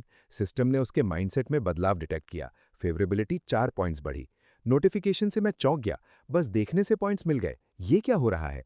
मुझे समझ आया, जब एक छोटी सी चिंगारी जल जाए तो उसे भड़कती आग में बदलना आसान है। ये गंदा लैंप्रे मुझे ऐसे क्यों देख रहा है? जल्द ही इसकी आंखें उखाड़ लूंगी, वो मन में कुनकुनाई। सिस्टम की लुभावनी आवाज सुनकर मैंने और पॉइंट्स फार्म करने के लिए आंखें और चौड़ी करने की कोशिश की, लेकिन उसने बस घूर दिया। आंखें उखाड़ोगी, हाथ नहीं लगेंगे। मैंने नाक से सांस ली और हील होने के लिए जमीन पर पड़ गया। शायद उसके लिए कुछ शिकार करूं, किडनी लाऊं, घावों से रिकवर करने में मदद होगी। बस अपनी रिकवरी पर फोकस कर रहा था कि लूरियन की हिचकिचाती आवाज बगल से आई। जा, जल्दी जा, अपने लिए शिकार कर और किडनी मेरे लिए भी ले आ। कसम से, ये तो अब ऑटो पायलट पर चल रही है, खुद की ही देखभाल कर रही है। नहीं जाऊंगा, यहीं रहूंगा, एंश्योर करूंगा कि इस गंदे लैंप्रे को कुछ ना हो। उसने मेरे घाव चेक किए और समझा कि फेटल नहीं है, 2 दिन में ठीक हो जाऊंगा। लेकिन किसी वजह से मुझे दर्द में देखकर उसे तरस आया और वो मेरे पास रुकने पर मजबूर हो गई। बदले की चाहत छोड़कर बस मेरी रखवाली करने के लिए रुकी। ये सुनकर मैं स्पीचलेस रह गया। मैंने मन में ठंडी फुफकार दी और कुछ नहीं बोला, पूरा ध्यान शरीर ठीक करने में लगाया। 2 दिन गुजरे और घाव आखिरकार बंद हो गए। अब वो स्पिरिचुअल आल्टर वापस चाहिए, लेकिन अभी नहीं। पूरी तरह ठीक होते ही मैं एक कसाई की तरह घने जंगल में नरसंहार में उतर गया। लूरियन का realm second order demonic beast के मिडिल स्टेज तक पहुंचा और 100 टाइम्स फीडबैक एक्टिवेट हुआ। होस्ट को बधाई, middle stage third order demonic beast बनने पर। दिनों की नॉन स्टॉप स्लॉटर ने मुझे बमुश्किल तीसरे ऑर्डर के मिडिल तक पहुंचाया, लेकिन मेरी पावर अब चार्ट से बाहर है। आसानी से अपने वेट क्लास से ऊपर लड़ सकता हूं। फिफ्थ ऑर्डर बीस्ट को भी हराना इम्पॉसिबल नहीं। लेकिन मैं बेवकूफ नहीं हूं, बढ़ने का वक्त है। डेथ मैच में क्यों भागूं? प्लान है कि फोर्थ ऑर्डर तक पहुंचूं, उससे पहले कोई रियल फाइट नहीं। ल्यूरियल का बिल्कुल उल्टा आइडिया है। जैसे ही थर्ड ऑर्डर पहुंचूंगी, उस गंदे टर्टल की खाल उधेड़ दूंगी। वो उस आल्टर के बारे में ऑब्सेस थी। वो हर वक्त बाहरी दुश्मनों से पैरानॉइड है, जल्द से जल्द टॉप पर पहुंचना चाहती है बदले के लिए। ये औरत सांप से ज्यादा टाइग्रेस है। मेरे रहते इतनी चिंता क्यों? मैं उसे घने जंगल से गुजारता गया, बस टाइम पास के लिए डेमोनिक बीस्ट का शिकार करते हुए। तभी ख्याल आया, मैंने अभी तक कोई नई सुपरनैचुरल पावर सिंथेसाइज नहीं की। दर्जनों पावर्स हैं, लेकिन कोई वो वाली नहीं। सिस्टम, पावर्स फ्यूज करो। डिंग, बधाई हो, एंशिएंट डेथ अरे प्राप्त हुआ। Specifically single use 9 underworlds soul devouring annihilation अरे। अपनी पीक फॉर्म में ये एंशिएंट अरे एक ग्रेट एम्परर को मार सकता है। इस लोअर लेवल वर्जन से भी फिफ्थ ऑर्डर तक के हर डिमोनिक बीस्ट को एक ही बार में खत्म किया जा सकता है। टाइमिंग एकदम परफेक्ट। वो बूढ़ा टर्टल गया समझो, वो आल्टर मेरा है। मैं इतना एक्साइटेड हुआ कि चिल्लाए बिना नहीं रह पाया। बदले का वक्त आ गया। ये बच्चा इतना खुश क्यों है? क्या सच में थर्ड ऑर्डर पर इतनी खुशी हो रही है? लूरियन ने झुंझलाते हुए सोचा। ब्लैक आयरन टर्टल ने हमें देखा, कंफ्यूज्ड और तुरंत अटैक नहीं किया। ये दोनों सांप ताकतवर हुए हैं, लेकिन थर्ड और second order fifth order beast जैसे मुझे क्या नुकसान पहुंचाएंगे? उसने सोचा। लूरियन ने घूमकर मुझे देखा, आंखें रेत से जल रही थी जैसे थप्पड़ मारने वाली हो। हा, 2 आंटियां, सोचते हो मेरा सामना कर सकते हो? पूरे ताकत भी नहीं लगानी पड़ेगी तुम्हें कुचलने में। टर्टल ने मजाक उड़ाया। मुझे कभी डर नहीं लगा, बस बिना खरोच के निकलना था, इसलिए मैंने डिस्डेन से मुस्कुराया। लूरियन को समझ नहीं आया कि अगर मैं अटैक नहीं करूंगा तो वो खुद उस गंदे टर्टल से स्पिरिचुअल आल्टर छीन लेगी। जैसे ही उसने मेरी पकड़ से निकलने की कोशिश की, आसमान में एक रोशनी चमकी और मेरे सामने एक अरे डिस्क प्रकट हुई। मैंने अपनी पूरी ताकत उसमें झोंक दी। डिस्क एक फिश टैंक के साइज तक फैल गई, मिस्टीरियस ग्लोइंग सिंबल से ढकी हुई। एक तेज क्रैकिंग साउंड गूंजी जैसे डिस्क टूट रही है। अनगिनत फ्रैगमेंट्स दूर दूर तक बिखर गए। लूरियन फ्रीज हो गई। अरे डिस्क के अजीब फिनोमिनन से उसकी मूवमेंट रुक गई। यहाँ अरे डिस्क देखने की उम्मीद नहीं थी। फर्स्ट स्टेज फॉर्मेशन इसे प्रोड्यूस नहीं कर सकता, वो सोच रही थी। ये क्या है? फैंसी दिखता है, लेकिन शायद डिस्ट्रक्टिव पावर 0 है। टर्टल ने ऐसा आर्टिफैक्ट पहले कभी न देखा था। बेशर्म अहंकार। मैंने बकबक इग्नोर की, हैरान था कि ओपोनेंट इतनी केयरलेसली दिखा रहा है। डिस्क टूटे सिर्फ सेकंड्स हुए थे, लेकिन साफ आसमान डार्क क्लाउड्स और बिजली में डूब गया। अनगिनत पेल ब्लू ग्लोज और इंस्क्रिप्शंस ने आसमान और जमीन को जोड़ा, मीलों तक प्योर एक्सटिंक्शन का माहौल। मैंने आंखें खुली रखीं, इस लेजेंडरी फॉर्मेशन का हर डिटेल याद करना चाहता था। एक एंशिएंट किलिंग अरे। ल्यू के मन में ये बात उठी और वो रील हो गई। यहाँ ये क्या हो रहा है? ब्लैक आयरन टर्टल आखिरकार घबरा गया, जैसे एक टेरिफाइंग ऑरा ने उसकी सोल को लॉक कर लिया हो। ये कौन कर रहा है? टर्टल चिल्लाया, अपने मैसिव शरीर को गोल गोल घुमाते हुए, एक ऐसे दुश्मन को ढूंढते हुए जो दिखाई ही नहीं दे रहा था। हवा में ओवरलैपिंग ब्लैक हैलोज दोबारा प्रकट हुए, अंदर डार्क शैडोज हिल रहे थे, डिस्ट्रक्शन की सांस बाहर आ रही थी। क्षितिज पर अनगिनत घोंसली सिलुएट्स उभरे, एक टेरिफाइंग प्रेशर लाते हुए जो आसमान और जमीन को कुचल सकते थे। ब्लैक आयरन टर्टल उस वेट से दब गया, सांस नहीं ले पा रहा था, जैसे मैसिव फोर्स ने उसे धूल में ठोक दिया। उसी पल दुनिया फिर बदली। Unlimited mistake black iron chains से भर गईं, जो डार्क एनर्जी से धड़क रही थीं। इस सैंडस्टॉर्म में हर जीव जमीन पर झुक गया, सर उठाने की भी हिम्मत नहीं। एक डिवाइन जेट जैसी आवाज गूंजी और एक इल्यूजरी शैडो आसमान और जमीन के बीच तैरी, लाइफ और डेथ की किताब थामे। शैडो की कलम से काली धारियां निकली और टर्टल पर जा गिरीं, उसके मांस में गहरे धंसती हुई। ब्लैक आयरन टर्टल ने एक साउंडलेस चीख निकाली, जैसे उसकी सोल अंदर से टुकड़ों में बिखर रही हो। सेकंड्स में उसकी आंखें बुझ गईं, वो गिर पड़ा और ब्लैक एनर्जी हवा में ऐसे घुल गई जैसे कभी था ही नहीं। अगर वो मैसिव कॉप्स सामने ना होता तो मुझे यकीन नहीं होता कि ऐसा किलिंग अरे एग्जिस्ट कर सकता है। इस एंशिएंट अरे की ताकत दहला देने वाली थी। मैंने जोर से सांस ली और मजबूत होने की भूख पहले से ज्यादा जल उठी। ये कौन है और इसके पास एंशिएंट किलिंग अरे कैसे है? ल्यू मेरी डायरेक्ट नज़र से पूरी तरह शॉक थी। इसके साथ अच्छे से रहना होगा। जब मैं 33 हेवेंस जीतने के लिए वापस जाऊंगी, ये परफेक्ट एलाय होगा, उसे एहसास होगा। ल्यू का दिमाग पागलों की तरह कैलकुलेशंस में उलझा था, एक ड्रैगन एम्प्रेस का टिपिकल कैलकुलेटिंग ब्रेन। मानना पड़ेगा, वो तेज सोचती है, अपने मन में पूरा इंटरनल ब्रेनस्टॉर्म कर रही है। बिल्कुल अनजान के मैंने उसके हर एक ख्याल पहले ही रेड लिए हैं। तो अब नाइस प्ले करना चाहती है, परफेक्ट। मुझे एक उंगली भी नहीं उठानी उसे बिहेव कराने के लिए। मैं कभी एक प्योर और नोबल जेंटलमैन था, लेकिन लगता है इस बॉडी की इंस्टिंक्ट्स मुझे करप्ट कर रही हैं। लेकिन हर किसी को कोई ना कोई हॉबी चाहिए ना। मैं ना स्मोक करता हूँ ना पीता हूँ, तो थोड़ी ब्यूटी में इंटरेस्ट रखने में क्या बुराई है? ल्यू रियन को नहीं पता मैं क्या सोच रहा हूँ, लेकिन उसका एटीट्यूड इंप्रूव हो रहा है। तो मैं उस मरे हुए टर्टल की लूट चेक करने जाऊंगा, चाहे उसे पसंद हो या नहीं। इस एम्प्रेस को पहले अपना हिस्सा लेना है। डीमन कोर और इस बीस्ट का शरीर दोनों यहीं पड़े हैं। इस मैसिव ब्लड एनर्जी की वजह से टर्टल एक टॉप गियर टॉनिक है, खासकर 5th ऑर्डर बीस्ट के लिए। ब्लैक आयरन टर्टल के पास जाते हुए मैं अपनी भूख नहीं छुपा पाया, पूरा निगलना चाहता था। बस प्रॉब्लम इसका साइज था। जबरदस्ती निगलता तो पेट फट जाता। मैंने उसे डीमन कोर देने का फैसला किया ताकि वो जीती रहे। उसने मेरी इंटेंस नज़र नोटिस की और पीछे हट गई, जैसे ही लूरियन आंखें बंद करके अपनी फेट एक्सेप्ट करने वाली थी। शुक्रिया, मैंने कहा, पुरस्कार उसकी तरफ बढ़ाया। वो स्टन रह गई। इसे देखकर लार टपका रहा था, अब मुझे खिला रहा है। मुझे एक बाइट की भी जरूरत नहीं थी, उसने सोचा। और जब कॉप्स की तरफ देखा, उसका जबड़ा गिर गया। विशाल टर्टल पहले ही काट दिया गया था, मांस हड्डी से अलग, खोल एक तरफ फेंका हुआ। इस व्हाइट स्नेक ने एक्चुअली मेरे लिए काट दिया। ये मेरे साथ इतना अच्छा क्यों है, उसने सोचा। आंखें इमोशन से भर गईं, और पहली बार वो पूरी तरह स्पीचलेस थी। सिस्टम, लियू के माइंडसेट में बदलाव डिटेक्ट हुआ। Affinity +15, total affinity 35। 15 पॉइंट्स की एक छलांग। मैं भी चौंक गया कि एक छोटे से जेस्चर ने उसे इतना हिला दिया। शायद वो चाहता है मैं उसके साथ खाऊं। नहीं, मुझे जरूरत नहीं। उसे खाना चाहिए, उसने खुद से कहा। उसने मुंह फेर लिया, उस डिलिशियस हाई एनर्जी मीट की साइट इग्नोर करने की कोशिश करते हुए। क्या उसे सच में लगा मैं उसके पेट की गुड़गुड़ाहट नहीं सुन सकता? उसे जोर से निगलते सुना। चूंकि वो लार टपका रही थी लेकिन हिल नहीं रही थी, मैंने एक अच्छा सा टुकड़ा उठाया और सीधे उसके सामने रख दिया। चलो छोटी एम्प्रेस, नाटक बंद करो। मेरा मजा अभी खत्म नहीं हुआ।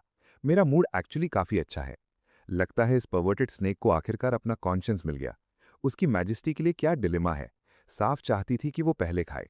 लियू की आवाज लड़खड़ाई। उसने सिर उठाया, मेरी ब्राइट सिंसियर नजर से मिलाई और आखिरकार अपनी एपेटाइट दबाना बंद कर दिया। उसने मांस का टुकड़ा लिया, मुंह खोला और पूरा निगल लिया। क्या ये ठीक है? थोड़ा ऑकवर्ड नहीं लगता? एक एम्प्रेस को अपनी इमेज मेंटेन करनी होती है। लियू एक्चुअली मेरे सामने अपनी इमेज की चिंता करने लगी थी, लेकिन मैंने नोटिस न करने का नाटक किया। मैंने अपनी टेल उसके इर्द गिर्द लपेटी और उसे ब्लैक आयरन टर्टल की लाश के पास ले गया ताकि वो खा सके। हम मैजेस्टी ने मना किया था लेकिन उसने जिद की कि मैं खाऊं। उसने मुंह में गीला सा स्वर लाते हुए कहा, ठीक है, चूंकि उसने खाने को कहा है, इस रॉ फूड को रिलक्टेंटली कंज्यूम करने के अलावा कोई चारा नहीं। लियू रुई एन ने जोर से निगला। सिर अभी भी ऊंचा था, लेकिन लहजे में अविश्वसनीय रूप से स्मगनेस थी। उसने जो कुछ मैंने उसके लिए किया सब देखा और दिल की गहराई में समेट लिया। मैंने भी फाइनली खाना शुरू किया। इतना न्यूट्रिशियस, एक राहत की लहर आई। इस टर्टल को डिवावर करने के बाद मेरा फिजिकल बॉडी और भी मजबूत होगा। और उस 5th ऑर्डर डीमन कोर के बारे में, उसे निगलने के बाद डेफिनेटली लेवल 4 पर पहुंच जाऊंगा। तभी आसपास की शैडोज से सैकड़ों डीमन बीस्ट्स निकले। 80 से ज्यादा 1st order beasts, 10 2nd order beasts और कुछ 3rd ऑर्डर वाले प्रकट हुए। जाहिर था ये टर्टल के पूर्व सबॉर्डिनेट्स थे, लेकिन अभी तक उनका इंटेंशन क्लियर नहीं था। हम दोनों ने बैटल के लिए ब्रेस किया, लेकिन इन 100 बीस्ट्स को मैंने सीरियसली नहीं लिया। मैं अब 3rd ऑर्डर बीस्ट हूं। अगर खुद को पुश करूं, प्रैक्टिकली 4th ऑर्डर हूं। अचानक हर एक बीस्ट जमीन पर गिर पड़ा और एक लो रिदमिक आवाज यूनिजन में निकाली। ये बीस्ट्स इसलिए सेलिब्रेट कर रहे हैं क्योंकि अब उन्हें मुझसे भागना नहीं पड़ेगा। बाहर से मैं डिग्निफाइड और मेजेस्टिक दिख रहा था, लेकिन अंदर से पहली बार बॉस होने की खुशी से थ्रिल्ड था। इससे पहले कि प्रोसेस कर पाता, मॉन्स्टर्स सब तरह की चीजें मेरी तरफ धकेलने लगे। सेंचुरी ओल्ड हर्ब्स के ढेर लाए, गोल्ड ज्वेलरी और हर रंग के ग्लोइंग जेमस्टोन्स। ट्रिब्यूट मेरे लिए? मैंने सेटिस्फैक्शन से सिर हिलाया। इन लोगों में कुछ कॉमन सेंस है। सब नहीं लिया, कुछ मेडिसिनल हर्ब्स चुने और बाकी उनकी लॉयल्टी जीतने के लिए ब्राइब के रूप में छोड़ दिया। मेरी बेनेवोलेंस देखकर मॉन्स्टर्स और भी एक्साइटेड हो गए। साफ था उन्हें लग रहा था उनका नया किंग एक अच्छा सांप है। मेरे साथ रहो, जब तक मेरे पास मांस का एक बाइट है, तुम्हें कम से कम सूप का एक सिप मिलेगा। जब मैं अपना नया टेरिटरी इंस्पेक्ट करने की तैयारी कर रहा था, पीछे से एक आवाज आई। लियू पेट इतना भरा था कि ठीक से बोल भी नहीं पा रही थी, फिर भी उसने डीमन कोर मेरी तरफ बढ़ाया। मैं रिफ्यूज नहीं करना चाहता था। तो कोर वापस उसके मुंह की तरफ नच किया, बजाय इसके कि वो खा ले। रुको, क्या वो मुझे हैंड फीड करने की कोशिश कर रही है? मैं अभी सोच क्या रहा हूं? लियो को पता नहीं था मेरे मन में क्या था, तो बस शोल्डर्स श्रक किए और एक गल्प में कोर निगल लिया। मैंने टंग क्लिक किया, कॉम्प्लेक्स एक्सप्रेशन के साथ उसे देखा। उसके सिर में इम्प्योर थॉट्स ही भरे हैं। दो स्नेक्स उलझे हुए, ये mental image way too shocking है, नहीं हो सकता। वो अभी सेकंड रैंक बीस्ट है और ये फिफ्थ रैंक कोर उसने निगला है। वो फाइनली अपनी कंफ्यूजन से बाहर आई और एहसास हुआ कि वो फेटल मिस्टेक कर चुकी है। तुरंत कल्टिवेशन टेक्निक्स एक्टिवेट की, डेस्परेटली उस मैसिव सर्ज ऑफ पावर को डिवावर करने की कोशिश की, लेकिन फोर्स बहुत ज्यादा थी। जमीन पर रोलिंग करने लगी जबकि उसकी ग्रीन स्केल्स बर्निंग रेड हो गईं। ये ठीक नहीं है, उसकी मदद करनी होगी। उसका शरीर आयरन क्लैड टर्टल की तरह स्टिफ था, लेकिन मेरे टच से फाइनली सॉफ्टन होने लगा। अब उसकी कल्टिवेशन गाइड करनी होगी ताकि ये परवर्टेड स्नेक जितनी ज्यादा हो सके डिमोनिक पावर अब्जॉर्ब करे।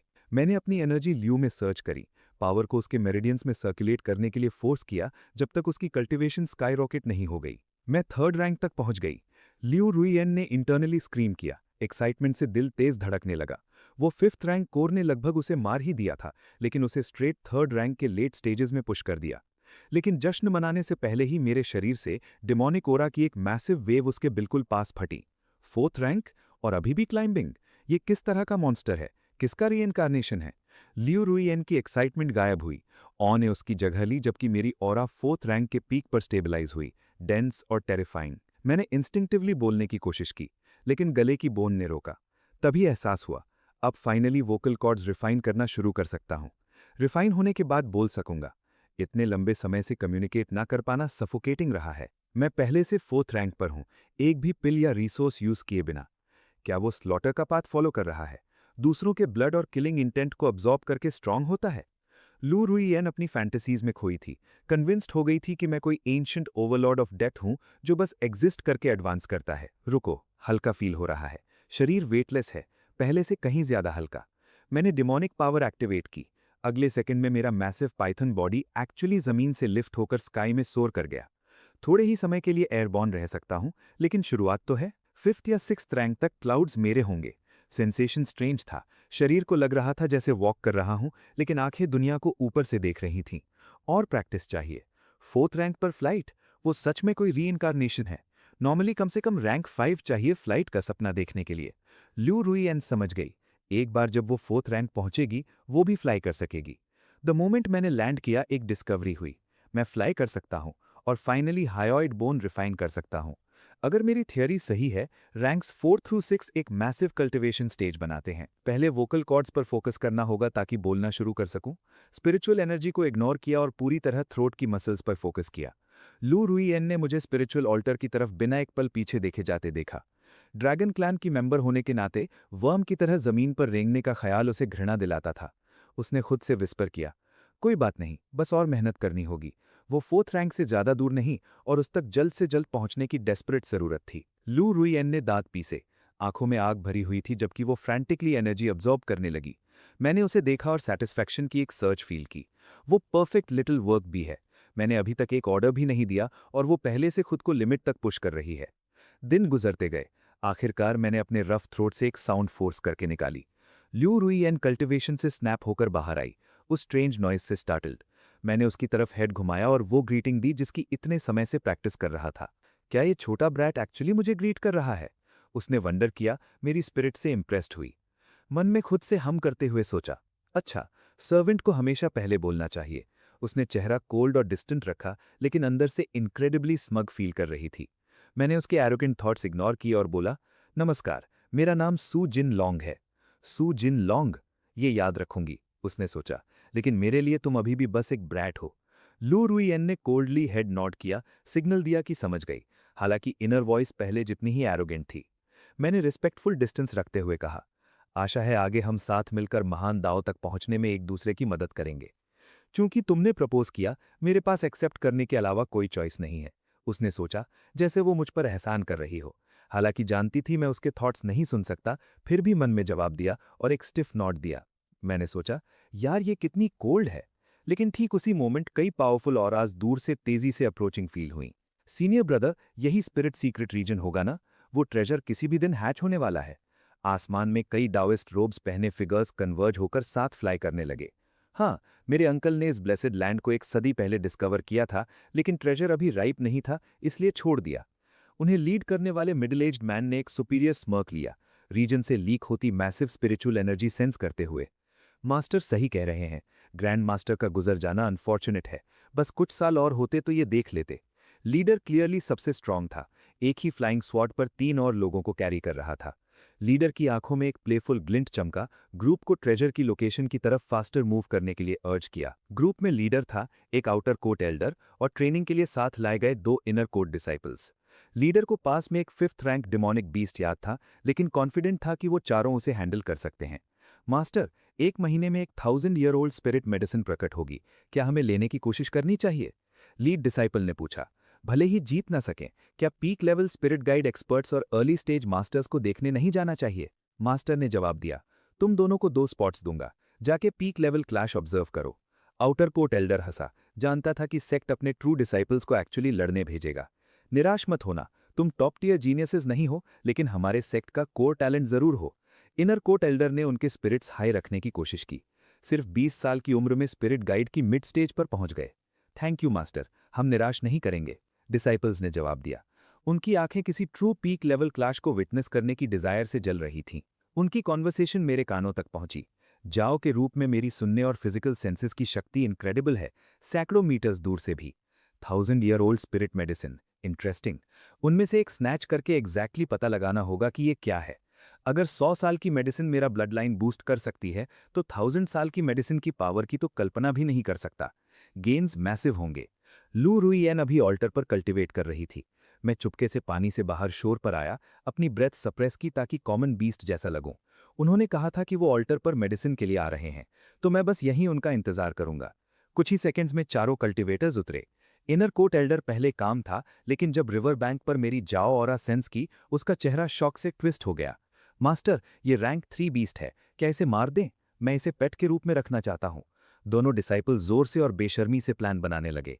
मरना तो होगा, इसने स्पिरिट मेडिसिन खाकर यहां तक इवॉल्व किया है। अगर अभी एक्ट नहीं किया तो संभालना बहुत मुश्किल हो जाएगा। एल्डर का चेहरा रेज से डार्क हो गया, एक मियर बीस्ट के 100 साल के ट्रेजर को डिवावर करने का ख्याल। वो चारों जल्दी नहीं किए, मुझे ऐसे देखने लगे जैसे मैं पहले से उनकी हथेली में रखा ट्रॉफी हूं। तुम दोनों जाओ, एल्डर ने दांत पीसते हुए कमांड किया।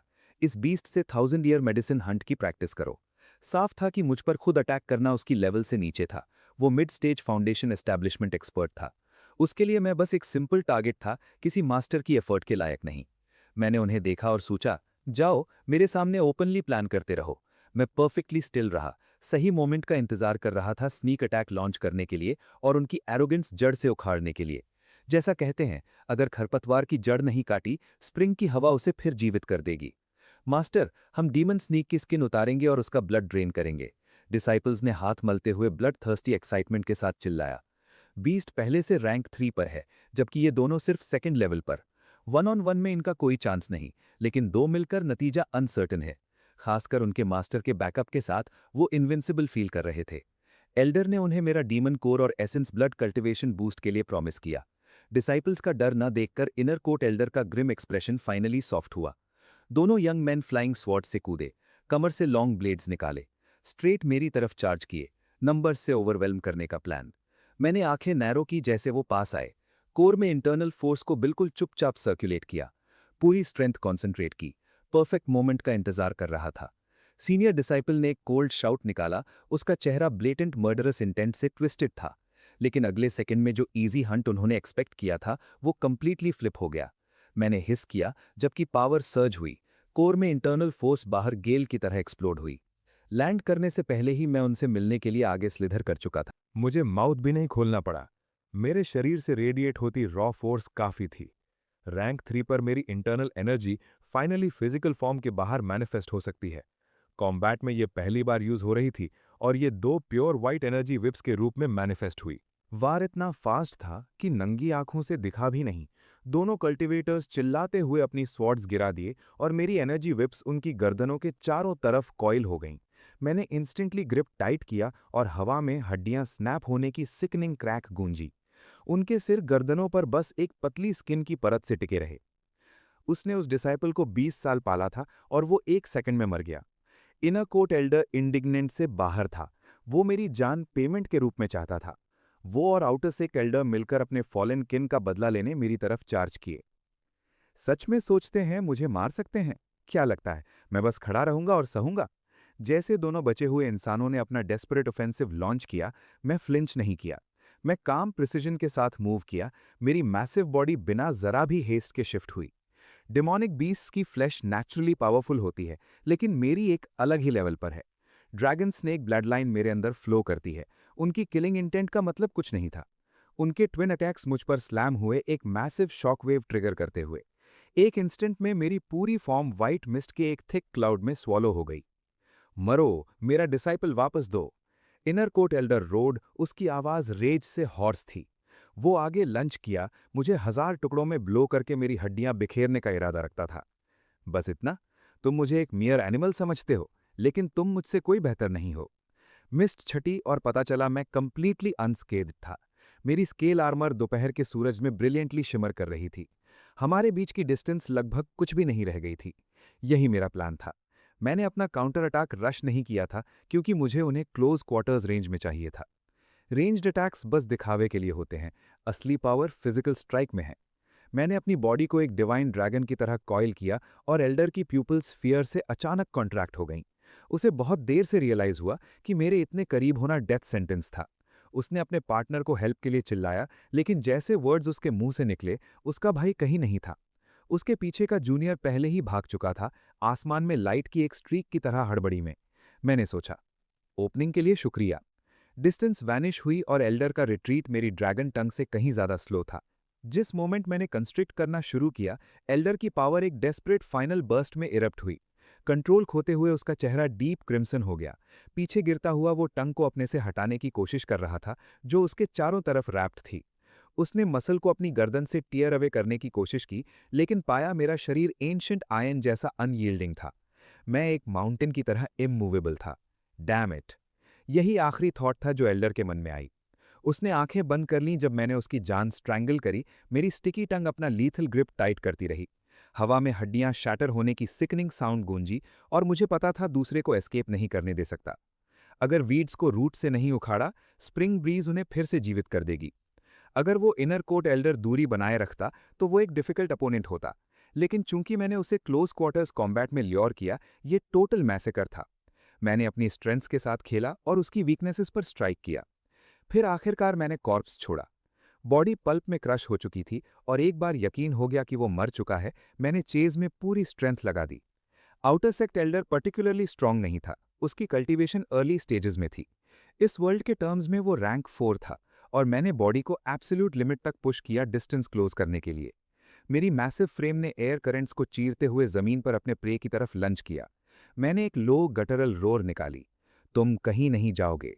पलक झपकते मैंने उसे पकड़ लिया, बॉडी को उसके चारों तरफ कॉइल करते हुए ये इंश्योर करने के लिए कि कोई और सरप्राइजेज ना हो। मैंने अपनी मैसिव बॉडी से उसे कॉइल किया, अभी क्रश किए बिना फर्म होल्ड करते हुए। वो रिलीज के लिए विनती करने लगा, लेकिन मैंने डिमांड किया, 1000 साल की स्पिरिचुअल मेडिसिन के बारे में बताओ।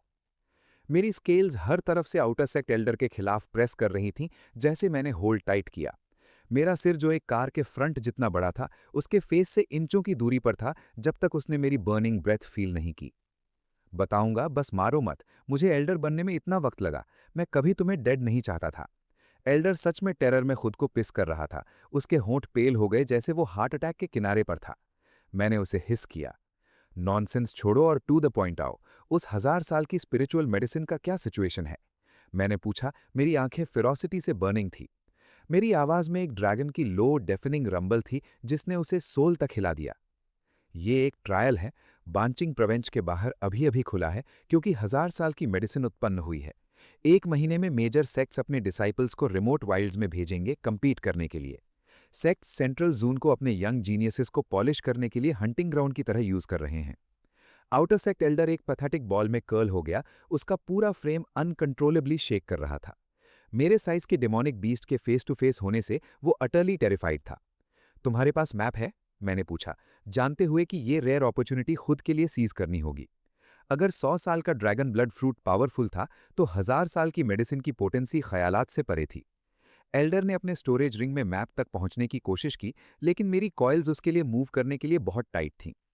मेरी रिंग में है, प्लीज पूरी रिंग दे दूंगा। मैंने जवाब नहीं दिया, बस एक गटरल रोर निकाली जिसने उसे लगभग जान से डरा दिया। बस थोड़ा लूज करो, वो विम्पर किया, और अभी हैंड ओवर कर दूंगा। मैंने कॉइल्स को बस इतना लूज किया कि वो इंसान अपने आर्म्स मूव कर सके और मैप तक पहुंच सके। एल्डर ने रिंग उंगली से निकाली और हैंड ओवर कर दी। आर्टिफैक्ट की स्पिरिचुअल लाइट डिम हुई जैसे उसने मेंटल लिंक रिलीज किया। उसने मैप निकाला। इस तरह का स्टोरेज रिंग कोई ऑर्डिनरी आइटम नहीं है, सिर्फ सेक्ट एल्डर्स और इनर डिसाइपल्स के लिए रिजर्व्ड है। स्टोरेज रिंग हैंडल करना ट्रिकी हो सकता है, मोस्टली इसलिए क्योंकि एक को रिफाइन करने की डिफिकल्टी इनक्रेडिबली हाई है। कॉस्ट स्टीप है लेकिन यूज ईजी है, क्योंकि हजारों साल की कल्टीवेशन हिस्ट्री ने प्रोसेस को परफेक्ट कर दिया है। बस ब्लड की एक ड्रॉप रिंग को नए मास्टर को रिकॉग्नाइज करने और सोल कनेक्शन एस्टैब्लिश करने के लिए काफी है। वंस बाउंड, मैं स्पेशल पॉकेट में स्टोर्ड आइटम्स को बस एक सिंगल थॉट से चेक कर सकता था। ये पर्टिकुलर रिंग एक लो लेवल मॉडल था, जिसमें बस लगभग 5 स्क्वायर मीटर्स का स्पेस था।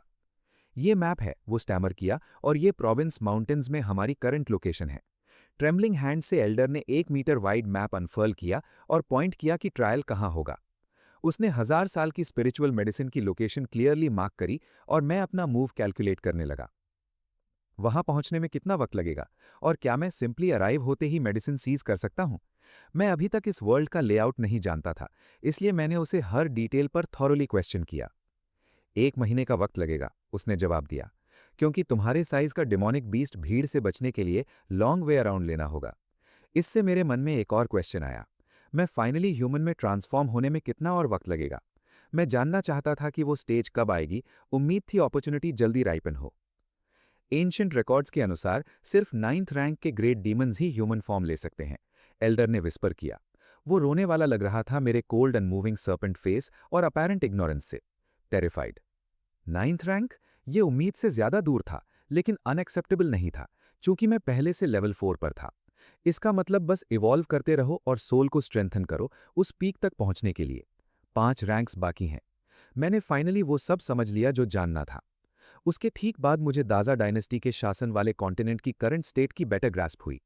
ये जमीन कुसु कहलाती है, एक वास्ट और मैसिव टेरिटरी जहां इस एल्डर के सेक्ट की वांचिंग प्रोविंस में हाई रैंक है। उनका सेक्ट मास्टर कोर्ट रियान के पीक पर है, लेकिन स्पेसिफिक्स मैटर नहीं करते। इस आदमी को क्विक डेथ देने का वक्त था। मैंने उसके सिर और पैरों के चारों तरफ कॉइल्स टाइट करी, उसे ठंडे से नीचे देखते हुए जब वो जान की भीख मांग रहा था। उसे मौका नहीं मिला। मैंने उसे इंस्टेंटली क्रश कर दिया और उसकी बॉडी मेरे मैसिव वेट के नीचे शैटर हो गई। जब मैंने छोड़ा, वो फॉरेस्ट फ्लोर पर टूटी हड्डियों और मिट्टी के एक ढेर के अलावा कुछ नहीं था। वांचिंग प्रोविंस के बाहर एक सीक्रेट रियाल्म है और मुझे खुद देखना होगा। मुझे वो 1000 साल की स्पिरिचुअल मेडिसिन चाहिए, चाहे कुछ भी हो। मैंने आंखें नैरो करी और अपने ब्लड की एक ड्रॉप स्टोरेज रिंग पर फोर्स करी। रिंग ने इसे कंप्लीटली अब्जॉर्ब किया और मास्टरलेस होने की तुलना में कहीं ज्यादा ब्राइट लाइट के साथ फ्लैश करी। क्लियर था कि अब मैं न्यू ओनर था, इसलिए मैंने एक सेकंड बर्बाद नहीं किया और उड़ान भरी। मैं उसी रास्ते वापस उड़ा, अपना पाथ रिट्रेस करते हुए स्पिरिचुअल स्प्रिंग तक पहुंचा। अंदर लू रायन अभी की अपनी कल्टीवेशन में डीपली इमर्स थी, पूरी तरह प्रोसेस में खोई हुई। मैं उसके पास आया और उसे उसकी मेडिटेटिव स्टेट से बाहर फोर्स किया, उसे तुरंत रोकते हुए। उसने शॉक से मुझे देखा, रियलाइजिंग कि मैंने एक्चुअली एक एम्प्रेस की ट्रेनिंग इंटरप्ट करी है। वो रेट से एक्सप्लोड होने वाली थी, लेकिन उसने एक मोमेंट के लिए अपनी डिस्गस्ट सप्रेस करी। 1000 साल की स्पिरिचुअल मेडिसिन ब्लूम होने वाली है और हम साथ मिलकर उसे लेने जाएंगे।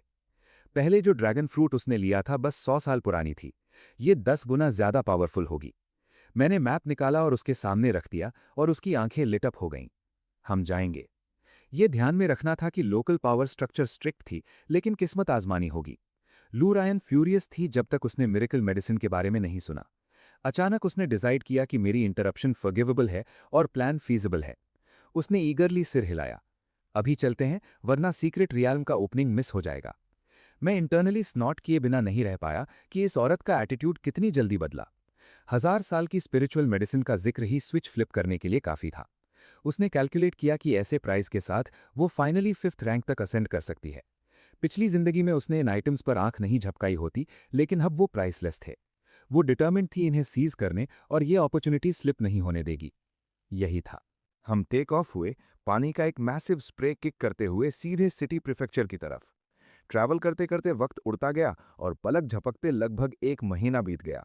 हम वॉन्चिंग के बाहर एक स्मॉल टाउन पर पहुंचे, जहां हर इन पूरी तरह पैक्ड था। गलियां उन पावरफुल कल्टीवेटर्स से क्रॉलिंग थी जो नॉर्मली ढूंढना इम्पॉसिबल था। जैसे ही मेडिसिन के जन्म की खबर लीक हुई, लोकल्स सब रीलोकेशन मनी लेकर भाग गए। वॉन्चिंग प्रीफेक्चर में नॉर्मली 1000 कल्टीवेटर्स रहते थे, लेकिन अब हर तरफ से लोग उमड़ रहे थे। इस छोटे टाउन में हजारों वॉरियर्स इकट्ठे थे, उस मोमेंट का इंतजार करते जब स्ट्राइक करना हो। मेजर सेक्ट्स और नोबल फैमिलीज ने कैंप लगा रखे थे और रातों रात नए इन्स खुल रहे थे। स्ट्रीट वेंडर्स इलाके में स्वॉर्म कर गए थे, प्रॉफिट करने के मैसिव अपॉर्चुनिटी को सेंस करते। ट्रायल शुरू होने वाली थी और ग्रेट फैमिलीज के हर एलीट टैलेंट पहले ही यहां थे। जगह बजिंग थी, लेकिन मैं उस 1000 साल की स्पिरिचुअल मेडिसिन के बारे में सोचना बंद नहीं कर पा रहा था। ये वॉन्चिंग के थीफ की थी, तो न्यूज़ स्प्रेड करके आउटसाइडर्स को पीस ग्रैब करने क्यों दिया? माइजर की तरह होर्ड करने के बजाय सिटी लॉर्ड ने जेनरस होने का डिसाइड किया। वो दूसरों को compete करने के लिए ल्योर करना चाहता था, हाथ पीठ पर बांधे काम स्माइल के साथ खड़ा। उसने कुछ फॉर्मल प्लेजेंट्रीज से शुरुआत की, लेकिन 1 सेकंड बाद उसका टोन बदल गया। शुक्रिया, उसने कहा, भीड़ को एक्नॉलेज करते हुए। आने के लिए सबका शुक्रिया। उसने अनाउंस किया कि 30 से कम का कोई भी यूथ ट्रायल में एंटर कर सकता है टॉप स्पॉट के लिए compete करने। अगर फाउंडेशन एस्टैब्लिशमेंट स्टेज का कोई जीनियस जीता, वो खुशी से ट्रेजर गिफ्ट करेगा। उसे लगा कि एक राइजिंग स्टार और उनके सेक्ट के साथ ब्रिज बनाना उस पिल से ज्यादा वर्थ था। स्पीच खत्म करके सिटी लॉर्ड ने एक बूमिंग हॉलो लाफ निकाला। मुझे रियलाइज हुआ उसने हर मूव कैलकुलेट किया था। चाहे कोई भी जीते, वो लूज नहीं कर सकता था। यहां तक कि चुप रहे तो भी 1000 साल के ट्रेजर की सेलेस्टियल फिनोमेना उसे गिव अवे कर देती। एक बार वो लाइट्स आसमान में हिट होती, ये बस बच्चों का खेल नहीं रहता। काउंटलेस ओल्ड मॉन्स्टर्स गिद्धों की तरह इस जगह पर डिसेंड करते। सिटी लॉर्ड पावरफुल था, लेकिन उसकी कल्टीवेशन ट्रू एलीट से लड़ने के लिए हाई इनफ नहीं थी। उसने दशकों तक बेयरली सर्वाइव किया था, बस लेट स्पिरिचुअल सोल स्टेज तक पहुंचने के लिए। वो असली स्ट्रगल में शामिल होने के काबिल नहीं था, इसलिए उसने इसे मैनेज करने का चूज किया। इस दुनिया में डायनेस्टी और सेक्ट फैमिलीज तब तक आंखें मूंद लेती हैं जब तक कैपिटल शांत रहे। मैंने उसे देखा और रियलाइज किया कि ये आदमी कितना कनिंग था। उसके पास हमेशा एक सरप्राइज तैयार रहती थी। कुछ वेल प्लेस्ड वर्ड्स के साथ उसने सिटी लॉर्ड को फ्लैटर किया जब तक वो प्राइड से बीमिंग नहीं हो गया। अचानक दरवाजा खुला और एक फिगर ग्रिम एक्सप्रेशन के साथ अंदर आया। पिताजी, अब खुश हो? स्टारगेट, डार्क सोल गेट सब आ गए। बर्ली यंग मैन ने अपने पिता पर चिल्लाया, उन्हें डायनेस्टी के सबसे पावरफुल सेक्ट्स के अराइव होने के लिए ब्लेम करते हुए। कुछ इंपीरियल फैक्शंस थे, कुछ एंशिएंट सेक्ट्स और बिग 6 में से 3 पहले ही यहां थे। सिटी लॉर्ड फ्रीज हो गया। कभी उम्मीद नहीं थी कि एक सिंगल स्पिरिचुअल अर्ब एक साथ 3 एलीट पावर हाउसेस को ल्योर कर लाएगी। काउंटलेस ओल्ड मॉन्स्टर्स और उनके सेलेस्टियल डिसाइपल्स के बीच कंपटीशन एक नाइटमेयर बनती जा रही थी। तो क्या हुआ अगर 3 आए? यहां तक कि अगर सभी 6 आ जाएं, ये ट्रेजर मेरे बेटे का है। लेकिन बोल्ड वर्ड्स के बावजूद सिटी लॉर्ड का चेहरा डार्क हो गया, सिचुएशन की ग्रेविटी रियलाइज करते हुए। उसका बेटा फ्यूमिंग था, फील कर रहा था जैसे वो प्राइज जो उसकी ग्रास्प में था स्लिप होती जा रही है।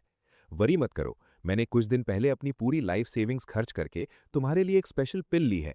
अगर ट्रायल के दौरान चीजें बुरी हो जाएं, इसे इमीडिएटली निगल लो। सिटी लॉर्ड ने स्टर्नली कमांड किया। उसने अपने बेल्ट में हाथ डाला और एक टाइनी पिल निकाली जो फिंगर नील से बड़ी नहीं थी और हैंड ओवर की। यंग मैन की आंखें शौक से चौड़ी हो गई कि उसके पिता ने इतनी रेयर मेडिसिन सिक्योर की। आवाज नीची रखो और बच्चों जैसा एक्ट करना बंद करो, सिटी लॉर्ड ने विस्कर किया, बेटे को डिसअपॉइंटमेंट की नजर से देखते हुए। पिताजी, ये कोई फॉरबिडन ड्रग तो नहीं है ना? बस एक स्पिरिचुअल अर्ब के लिए। अगर इसने मेरा पोटेंशियल बर्नआउट किया तो कीमत वर्थ नहीं है। यंग मैन ने हेजिटेशन से चेहरा ट्विस्ट करते हुए कहा।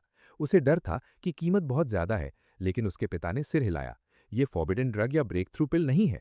ये एक हाई ग्रेड हीलिंग पिल है जो एक इंस्टेंट में 70% इंजुरीज रिस्टोर कर सकती है, एक फेटल ब्लो को स्क्रैच में बदल देती है। जब तक कोई गॉड का सामना ना हो, ये तुम्हें फाइट में रखेगी। सिटी लॉर्ड ने बेटे को देखा और कहा कि पिल सेफ रखे और बेस्ट की उम्मीद करे। मैंने ऑफिशियल के बेटे को बिना एक वर्ड के पिल लेते देखा, अपने पिता को एज के लिए थैंक यू करते हुए। लड़के ने स्वेयर किया कि वो एक्सपेक्टेशंस मीट करेगा और वो 1000 साल की स्पिरिचुअल अर्ब सिक्योर करेगा, चाहे कुछ भी हो। ये सुनकर कि ये प्रेशियस हीलिंग पिल है, यंग मैन का मूड इंस्टेंटली शिफ्ट हो गया। वो बेहद एक्साइटेड था, ट्रेजर को सेफ कीपिंग के लिए बेल्ट की एक हिडन पॉकेट में रखते हुए। सिटी लॉर्ड ने उसे पैट किया, उसे अपने लिनिएज के फ्यूचर की एकमात्र होप बताते हुए। उसने बेटे को कहा कि इस फाइट से एक्सपीरियंस गेन करे, भले ही लेट सपोर्ट स्टेज तक ना पहुंचे। हर मेजर रेल्म एक मैसिव हर्डल है और पिता बस चाहता था कि वो पीसफुल लाइफ जिए। 95% कल्टिवेटर्स कभी इन बॉटलनेक्स को पार नहीं कर पाते। बेटे ने झुककर डीप बाव किया, दिल ओल्ड आदमी की गाइडेंस के लिए ग्रैटिट्यूड से भरा। लड़के से निकलती लाइट एनर्जी हाई थी, शोइंग कि उसका रॉ पोटेंशियल फाइनली जाग रहा था। वो पहले से एक मिड स्टेज एक्सपर्ट था और लेट स्टेज तक पहुंचना बस टाइम की बात थी। अगर 100 साल पहले वो पीक तक पहुंच सका तो वो एक रीजनल लेजेंड होता। यंग मैन ने जमीन से सिर लगाकर काउटाव किया, इमोशन से ओवरवेल्म होकर। जब वो अपना फैमिली ड्रामा प्ले आउट कर रहे थे, मैं मीलों दूर विल्डरनेस में मूव कर रहा था। लू रियान और मैंने हजारों रिवर्स और माउंटेन्स क्रॉस करके ये डेसोलेट वेस्टलैंड रीच किया था। हम फाइनली अपनी डेस्टिनेशन के सामने खड़े थे, ट्रायल माउंटेन रेंज। मैंने मैसिव पीक्स को देखा और उसे सॉरी कहा उस रफ ट्रैवल के लिए जो हमने इस महीने एंड्योर किया। यहाँ तक कि पेरीमीटर से भी मैं शैडोज में लर्क कर रहे कई सपोर्ट स्टेज एक्सपर्ट्स के ऑराज सेंस कर सकता था। वो वल्चर्स की तरह थे, 1000 साल की अर्ब के फाइनली ब्लूम होने तक दिन रात गार्ड कर रहे। लू रियान ने अपने मन में साई किया, सोचते हुए कि उसे अब तक 4th रैंक पर पहुंच जाना चाहिए था। वो 3rd रैंक के पीक पर स्टक थी, उसकी कल्टीवेशन स्पीड धीरे धीरे क्रॉल तक स्लो हो गई। मैंने मन में मुस्कुराया, जानते हुए कि मैं पहले ही उसके दिल में एक जगह कार्व आउट कर चुका हूं। मैं केयरफुली अपनी मॉडेस्ट नोबल जेंटलमैन की इमेज मेंटेन कर रहा था। जैसे हम बात कर रहे थे, मेरी टेल की ग्रिप से एक मिजरेबल प्लीडिंग क्राई एको हुई। मैं एक बर्ड को टाइट होल्ड कर रहा था, ये मेरा अनविलिंग गाइड बन रहा था। मैं इन क्रीचर्स को ओकेजनली कैच करता, ये इंश्योर करने के लिए कि हम वेस्ट में रास्ता न खो दें। मेरा हार्ट जंगल के law, survival of the fittest से बहुत पहले हार्डन हो चुका था। एक सिंगल लाइफ मेरे लिए कुछ मायने नहीं रखती थी, इसलिए मैंने उसे क्रश किया और बॉडी को एक तरफ टॉस कर दिया। मैंने लू रियान को एसेंस दी और उसे खाने को कहा ताकि हम साथ मिलकर ह्यूमंस को स्वीप कर सकें। मैंने उसके लिए एक पिल निकाला, बस उसका ट्रस्ट बनाए रखने के लिए इनफ कंसर्न दिखाते हुए। उसने उसे कैंडी की तरह निगल लिया, खुद से कहते हुए कि एक एम्प्रेस के लिए जो उसे चाहिए लेना नेचुरली होता है। उसने खुद से प्रॉमिस किया कि एक बार पावर वापस मिलने पर उसे एक प्रॉपर बीटिंग देगी। लेकिन अभी के लिए वो थॉट्स बस हवा में कैसल्स थे। उसे लगातार मेरे गिफ्ट्स एक्सेप्ट करने का ऑकवर्ड वेट फील हो रहा था। इस तरह लेते रहने पर कौन इंडेटेड फील नहीं करेगा। मैंने उससे पूछा कि रात की आड़ में इंटेलिजेंस गैदर करने के लिए कोई ह्यूमन स्नैच करूं। मैं इस परवर्टेड गर्ल की ओपिनियन चाहता था क्योंकि वो मुझसे ह्यूमंस को बेहतर जानती थी। लू रियान ने सिर हिलाया, मुझे वार्न करते हुए कि कैंप में एक रैंक 6 कल्टीवेटर के गार्ड करने की लाइकली थी। हिडन एक्सपर्ट्स और अनफेमिलियर टेरेन के बीच कॉर्नर्ड और स्लॉटर्ड होने का रिस्क था। उसने मुझे एक बार फिर सब एक्सप्लेन किया, हालांकि उसे अज्यूम था कि मैं एक वर्ड नहीं समझूंगा। वो बस अपना पार्ट प्ले कर रही थी, चाहे मैं सुनूं या ना सुनूं पूरी तरह मुझ पर था। अभी जाना बेहतर नहीं है, जब सही वक्त आएगा celestial aura naturally trial mountains में फ्लड हो जाएगी। मैंने थॉटफुली नोट किया, प्रिटेंड करते हुए कि मैंने उसे मुझे little brat under her breath कहते नहीं सुना। लू रियान ने मुझे ग्लेयर किया, उसकी आंखें एक साइलेंट वार्निंग से बर्निंग। जाना मत शाओयिन। उसने सजेस्ट किया कि कुछ दिन के लिए छुपने की जगह ढूंढें ताकि ह्यूमन एक्सपर्ट्स की नज़र से बचें। मैंने उसे इग्नोर किया और मन में सोचा, ये लड़की क्रेजी है। शाओयिन वो रिडिकुलस नाम था जो उसने मुझे दिया था। उसने क्लेम किया कि उसे फुल स्केल अटैक के लिए एनर्जी रिचार्ज करने के लिए 2 दिन रेस्ट चाहिए। लू रियान ने काम फेस से नोट किया, लेकिन मैं देख सकता था कि वो सीक्रेटली रिलीव्ड थी। ट्रैवल के लंबे दिनों ने क्लियरली उसे वेयर डाउन कर दिया था और वो डेस्परेटली एक ब्रेक चाहती थी। हमें वुल्फ्स के एक पैक से ऑक्यूपाइड एक केव मिली, लेकिन वो मेरे लिए बस लो लेवल बीस्ट्स थे। मैंने उन्हें ईजिली क्रश कर दिया और हम सन के राइज और सेट होते देखते रहे जब तक कुछ दिन वैनिश नहीं हो गए। अचानक एक मेडिसिनल फ्रेग्रेंस सैकड़ों मील्स में माउंटेन्स पर ड्रिफ्ट करने लगी। एक सिंगल ब्रेथ से मैं रिफ्रेश्ड और अलर्ट फील करने लगा। मेरा पूरा शरीर नई एनर्जी से सर्ज करने लगा। ट्रायल माउंटेन्स फाइनली ओपनिंग हो रहे थे और उस 1000 साल की स्पिरिट मेडिसिन की सेंट ओवरवेलमिंग थी। लू रियान ने मुझे देखा और साय किया, अपेरेंटली डिसाइड करते हुए कि इस बार प्राइज मुझे लेने देगी। उसने मुझसे इतना ले लिया था कि ये भी स्टील करने की फेस नहीं थी। पिछली लाइफ में ड्रैगन क्लान प्रोडिजी के रूप में उसके पास रिसोर्सेज की कभी कमी नहीं थी, लेकिन अब वो स्ट्रगल को जानती थी। मैंने उसे देखा और सोचा, तुम परवर्ट ऑनेस्टली क्यों नहीं मान लेती कि तुम्हें इसे चाहिए? मैंने लिप्स लिक किए और लेजीली उसे अपने हेड में कर्स किया, एग्जैक्टली जानते हुए कि वो क्या प्लॉट कर रही है। मैंने डिसाइड किया कि उन कंफ्यूजिंग थॉट्स को अभी एक तरफ पुश कर दूंगा, वो इंपॉर्टेंट नहीं थे। जैसे ही हम ट्रायल माउंटेन्स में एंटर करने की तैयारी कर रहे थे, हजारों ऑरा स्काई में स्ट्रीक की। वो पावरफुल और प्योर थीं और मैं बता सकता था उनमें मास्टर्स थे। मैंने टंग को फ्लिक किया सिचुएशन सेंस करने के लिए, लेकिन जो मैंने देखा उससे ऑलमोस्ट मेरा हार्ट रुक जाता। Hundreds of flying ships sky cross कर रहे थे। हर एक सेक्ट एल्डर और प्रोडिजीज की भीड़ कैरी कर रहा था। 10,000 माइल रेडियस के हर सेक्ट ने अपने बेस्ट लोग यहाँ भेजे थे। ज्यादातर बस स्पिरिट अट्रैक्शन स्टेज कल्टिवेटर्स थे, यहाँ देखने और सीखने के लिए। बस एक छोटा फ्रैक्शन एक्चुअली प्राइस के लिए काफी स्ट्रांग था। मुझे एक सडन चिल फील हुई। ह्यूमन कल्टिवेटर्स टेरिफाइंगली न्यूमरस और स्ट्रांग थे। मैंने लोगों के समंदर को देखा और सोचा, मेरी खुद की डीमन रेस के एक्सपर्ट्स कहाँ हैं? उस मोमेंट में मैं इनक्रेडिबली अलोन फील कर रहा था, पोटेंशियल एनिमीज से घिरा हुआ। काश कोई डीमन लॉर्ड अपने सबॉर्डिनेट्स के एक पैक के साथ शो अप होता तो शायद मेरे पास एक्चुअली एक चांस होता, वरना मैं इस जगह से अलाइव कैसे एस्केप करूंगा। लेकिन जैसे ही ये थॉट क्रॉस हुई, ऑपोजिट डायरेक्शन से एक ओवरवेलमिंग डेमोनिक एनर्जी सर्ज हुई। एक टाइगर की रोर जैसी आवाज स्काई में थंडर की तरह गूंज गई, डिसिपेट होने से इनकार करने वाली। ये 1000 साल की स्पिरिट मेडिसिन इन माउंटेन्स में उगती है, हमारा डेमोनिक टेरिटरी। रोर ने वीक ह्यूमन कल्टिवेटर्स को प्योर और ट्रेम्बलिंग टेरर की स्टेट में डाल दिया। लेकिन सेक्ट एल्डर्स ने फ्लिंच नहीं किया, वो कोल्ड स्टेडी आइज से अपनी ग्राउंड पर खड़े रहे। डार्क टाओइस्ट रोब्स में एक ओल्ड मैन आगे आया, उसके लॉन्ग हेयर हवा में फ्लटर कर रहे थे। एक मैसिव ब्लैक टाइगर स्काई में लीप किया, उसकी बॉडी एक माउंटेन रेंज जितनी इनॉर्मस। टाइगर की आइज मैसिव थीं, उस ओल्ड मैन को प्राइमल इंटेंसिटी से स्टेयरिंग डाउन करते हुए। मैंने स्टैंड ऑफ देखा, सडन बैकअप के लिए ग्रेटफुल। एक ही दिन में डजन्स ऑफ एक्सपर्ट्स उभरे, सबसे वीक फाउंडेशन स्टेज के पीक पर था। कुछ इनेट स्टेज कल्टिवेटर्स भी थे, हालांकि ज्यादातर ओल्ड मैन थे जो बैरली उस रैंक में स्क्रेप किए थे। उनकी स्पिरिचुअल ऑराज उनके चारों तरफ फ्लेयर कर रही थीं, स्लाइटेस्ट प्रोवोकेशन पर स्ट्राइक करने के लिए रेडी। लीडिंग एल्डर ने वॉइड में एक रिफ्ट कंडेंस किया, एक छोटी मगर टेरिफाइंग क्रैक जो डिस्ट्रक्शन की सेंट लीक कर रही थी। नॉनसेंस, एक आवाज ने जवाब दिया। मैंने कभी वॉर स्टार्ट करने की बात नहीं की। एक ब्लैक फॉक्स डीमन आगे आया, अज्यूमिंग कि उसका गोल सिंपली यंग डीमंस को टेम्पर करने देना था। उसका ऑरा एल्डर्स जितना ही क्रशिंग था, जिसने एक ह्यूमन कल्टिवेटर को फ्रस्ट्रेशन में रोर करने पर प्रॉम्प्ट किया। ह्यूमंस क्लियरली डिस्गस्टेड थे, लेकिन अपने डिसाइपल्स को कोलाटरल डैमेज का डर था। अभी भी मुझे लेक्चर कर रहे हो? डीमन ने स्नियर किया। इनफ फाइटिंग, ये कैसा रहे? दोनों साइड्स 200 माइल्स रिट्रीट करें और सिर्फ यूथ को ट्रायल जोन में एंटर करने दें। हम फेयरली कंपीट करेंगे, ह्यूमन हो या डीमन, बिना एंशिएंट पैक्ट को तोड़े या नई वॉर स्पार्क किए। तुम 30 से कम के अपने प्रोडिजीज भेजो और हम भी अपने यंग जीनियसेस को ट्रायल माउंटेन्स भेजेंगे। ब्लैक फॉक्स डायरेक्ट क्लैश से बचने के लिए डेस्परेट लग रहा था, बार बार जोर देते हुए कि मास्टर्स को पीछे रहना होगा। ये वो अग्रीमेंट था जो ह्यूमंस और डीमंस दोनों की फ्यूचर ग्रोथ डिसाइड करेगा। उनके लिए ये अलग है, डीमंस हमारी तुलना में एक्सप्लोसिव रेट से ग्रो करते हैं। डीमन के लिए 15 साल, ह्यूमन के लिए 3 साल जैसे हैं, हालांकि उनकी लाइफ स्पैन्स कम है। ब्लैक फॉक्स ने ह्यूमन एल्डर को वेवर होते देखा और जल्दी से डील सील करने के लिए मूव किया। उसने राहत की सांस ली, इस चांस की जरूरत थी कि उसके यंग डीमंस ह्यूमन प्रोडिजीज को टेस्ट करें। ह्यूमन एल्डर ने कोल्डली स्नॉट किया, आखिरकार कॉम्प्रोमाइज के बिटर टेस्ट के बावजूद गिवन करते हुए। 1 घंटे बाद हर रेस के geniuses ancient spirit sight inspect करने के लिए इकट्ठे हुए।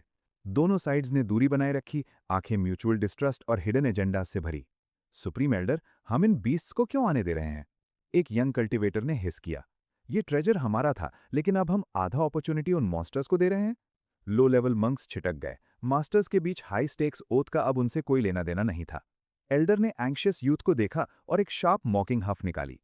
पिछले वॉर को सेंचुरीज हो गए हैं और डीमन रेस फिर ग्रीडी हो रही है, तो क्यों ना इस 1000 साल की स्पिरिट मेडिसिन को बेट की तरह यूज करके उनकी नई जनरेशन को टेस्ट किया जाए। गोल्डन कोर स्टेज वालों के लिए ये अब यूजलेस है, ये सिर्फ फाउंडेशन स्टेज के ब्रैट्स को बेनिफिट करती है। बाकी ह्यूमंस अभी भी एनरेज्ड दिख रहे थे, उनकी उंगलियां स्वॉर्ड हेल्थ की तरफ ट्विचिंग। वो पैक्ट तोड़कर डीमंस को यहीं स्लॉटर करना चाहते थे, लेकिन डीमन वॉरियर्स ने उन्हें कोई ओपनिंग नहीं दी। बैड फैंक्स के साथ अपनी ग्राउंड पर खड़े रहे। क्या सच में ट्रायल शुरू होने से पहले अपने प्रेशियस डिसाइपल्स को डेंजर में डालना चाहते हो? डीमन लीडर के उस सिंगल क्वेश्चन ने ह्यूमन कल्टिवेटर्स को इंस्टेंटली चुप करा दिया। दोनों रेसेस की रेपुटेशन दांव पर थी और मेरे माइंड में सिस्टम नोटिफिकेशंस रुक नहीं रही थीं। सिस्टम नोटिफिकेशंस बंद नहीं हो रही। फ्लाइंग टाइगर एक 7th रैंक डीमन बीस्ट है, ह्यूमन लीडर एक मिड स्टेज श्योनथ्यान कल्टिवेटर है, बीस्ट से एक लेवल ऊपर, लेकिन अगर वो बहुत करीब आ गए, ये बताना इम्पॉसिबल होगा कि ऊपरी हाथ किसका है। प्रेशर इतना सफोकेटिंग था कि मुश्किल से सांस ले पा रहा था। लेकिन हमारी ब्लड लाइन्स के पर्सपेक्टिव से देखूं तो हम बेसिकली सेम रैंक के डीमन बीस्ट्स हैं, बस डिफरेंट रेल्म्स में। कुछ फेक नाइट सीक्रेटली एक्ट करते हुए और कुछ इडियट सिंपल ब्रेन्स और अगली लैम्प्स के साथ। दोनों साइड्स में से कोई अच्छा नहीं है। मैंने मन में स्नॉट करते हुए सोचा, फ्रस्ट्रेटेड होते हुए कि वो अपने पोटेंशियल पर खरे नहीं उतर पा रहे। इन्हें भूलो, जब ये डिस्ट्रैक्टेड हैं, मुझे साइट के अंदर रहने की जगह ढूंढनी है। जब दोनों साइड्स अपने प्रोडिजीज की तारीफ में लगे थे, हम दो स्नेक्स चुपचाप ट्रायल्स की तरफ स्लिप हो गए। अभी ह्यूमंस और डीमंस दोनों अपनों की रक्षा के लिए डेस्परेट मेजर्स यूज कर रहे हैं। ह्यूमंस 9 स्टेट्स का ज्यादातर हिस्सा ऑक्यूपाई करते हैं, जबकि डीमंस के पास एक 10वें से भी कम है। हर कुछ 100 साल में डीमंस अपनी इन्नेट ब्लड लाइन स्किल्स से एक फाइट स्टार्ट करते हैं और अब दोनों रेसेस के बीच टेंशन अनबियरेबल होती जा रही है। ये फायर और वाटर जैसा है, किसी भी सेकंड एक्सप्लोड होने के लिए रेडी। लेकिन हम दो छोटे स्नेक्स होने के नाते अभी हम ये सब नहीं जानते थे। सभी पार्टिसिपेंट्स की उम्र 30 से कम होनी चाहिए। मुझे उम्मीद है डीमंस कोई ट्रिक्स प्लान नहीं कर रहे। ह्यूमन एल्डर ने कहा। हमारे डीमन जीनियस क्यूलिन की उम्र 15 से कम है, तुमसे भी यही एक्सपेक्ट करते हैं। तुम ह्यूमन कल्टिवेटर्स भी कोई ट्रिक्स मत खेलना, आयु ने रिलैक्स्ड स्मर्क के साथ जवाब दिया। इसके साथ ही लीडर्स ने अग्री किया कि हर जीनियस सीक्रेट रेल में नॉर्मली एंटर करेगा। दोनों साइड्स ने ऑफिशियल ट्रायल शुरू करने से पहले अपोजिंग ग्रुप को स्क्रूटनाइज किया, लगभग 40 जीनियसेस के साथ। 9 ग्रेट स्टेट्स के रीजन में ये 40 कम से कम आधे एलीट को रिप्रेजेंट करते हैं। ये बेस्ट ऑफ द बेस्ट हैं, कम से कम उनमें से जो अपनी स्ट्रेंथ हाइड नहीं कर रहे। डीमन साइड भी सेम था, अपने 40 जीनियसेस को गैदरिंग में ला रहा था। ऊपर हर साइड के 5 ग्रेट बींग्स वॉच कर रहे थे, स्वेरिंग करते हुए कि बस तभी इंटरवीन करेंगे जब जान का खतरा हो। वॉर में इंजरीज एक्सपेक्टेड हैं और इस वैली के अंदर अल्टीमेट प्राइज है 1000 साल की स्पिरिट मेडिसिन। लेकिन वहाँ डिफरेंट सेक्ट्स की बरीड प्लेंटी ऑफ अदर अर्ब्स भी हैं, रिवॉर्ड्स की तरह। सेक्ट्स के लिए कॉमन मेडिसिनल अर्ब्स के साथ कंपटीशन स्पॉन्सर करना एक स्मॉल प्राइस है। जीनियसेस 100 ली वाइड कैनियन में स्कैटर हो गए, जो पैदल चलने वालों के लिए मैसिव लगता था। इन लो लेवल कल्टीवेटर्स को अर्ब्स ढूंढने और डोमिनेंस के लिए लड़ने में दिन लगेंगे। मैं डेजर्टेड माउंटेन्स के थ्रू स्लिदर करना शुरू किया, हर अर्ब जो मिल सके उसे ग्रैब करने पर फोकस्ड। मैंने डिस्कवर किया कि हर कुछ माइल्स में सिस्टम एक नए प्लांट की लोकेशन के साथ पिंग करती। मैं पूरी जगह क्लीन आउट कर रहा था, कुछ ही टाइम में अर्ब्स का एक मैसिव हॉल कलेक्ट कर लिया। ये अमेजिंग है, मैंने सोचा, लेकिन लूरानियन बस मुझे जजमेंटल लुक के साथ देख रही थी। उसके लिए ये अर्ब्स उसके प्राइवेट डिमेंशन में उगने वाले वीड्स से बेहतर नहीं थे। ये अभी के लिए हमारे यूजफुल हैं, उसने मटर किया, लेकिन इतना एक्साइटेड होने की जरूरत नहीं। उसे क्लियरली लगा मैं ओवर रिएक्ट कर रहा हूं, जिससे मुझे अनॉयंस में आंखें घुमाने का मन हुआ। अगर इतनी पिकी होनी है तो मैंने मन में सोचा, तो बाद में जो पिल्स बनाऊं उनमें से कोई मत खाना। डजन्स ऑफ माइल्स और अंदर ट्रैवल करने के बाद आखिरकार मेरा पहला ओपोनेंट मिला। एक black tiger side to side leap कर रहा था, उसके क्लॉज हर लैंडिंग पर थिक ट्री ट्रंक्स को श्रेड कर रहे, वुड स्प्लिंटर्स उड़े और येलो डस्ट ने हवा को चोक कर दिया। जैसे ही मैसिव बीस्ट मेरी तरफ लंज्ड हुआ, टाइगर एक पेड़ जितना लंबा था, और हालांकि वो मेरे जॉ फॉर्म जितना बड़ा नहीं था, वो एक्सेप्शनली अजाइल था। मैंने उसके बॉडी से पीक रैंक 3 बीस्ट का ऑरा रेडिएट होते सेंस किया। महर 3 रैंक? मुझे मुश्किल से इतनी ईजी फाइट की परवाह करने का मन हुआ। लूरानियन ने उसके करीब आने का इंतजार नहीं किया, वो फर्स्ट स्ट्राइक करने के लिए आगे सर्ज हुई। मैं उसके लीड के साथ फॉलो किया, अपने बॉडी के अंदर डेमोनिक एनर्जी को अनफर्ल होने देते हुए।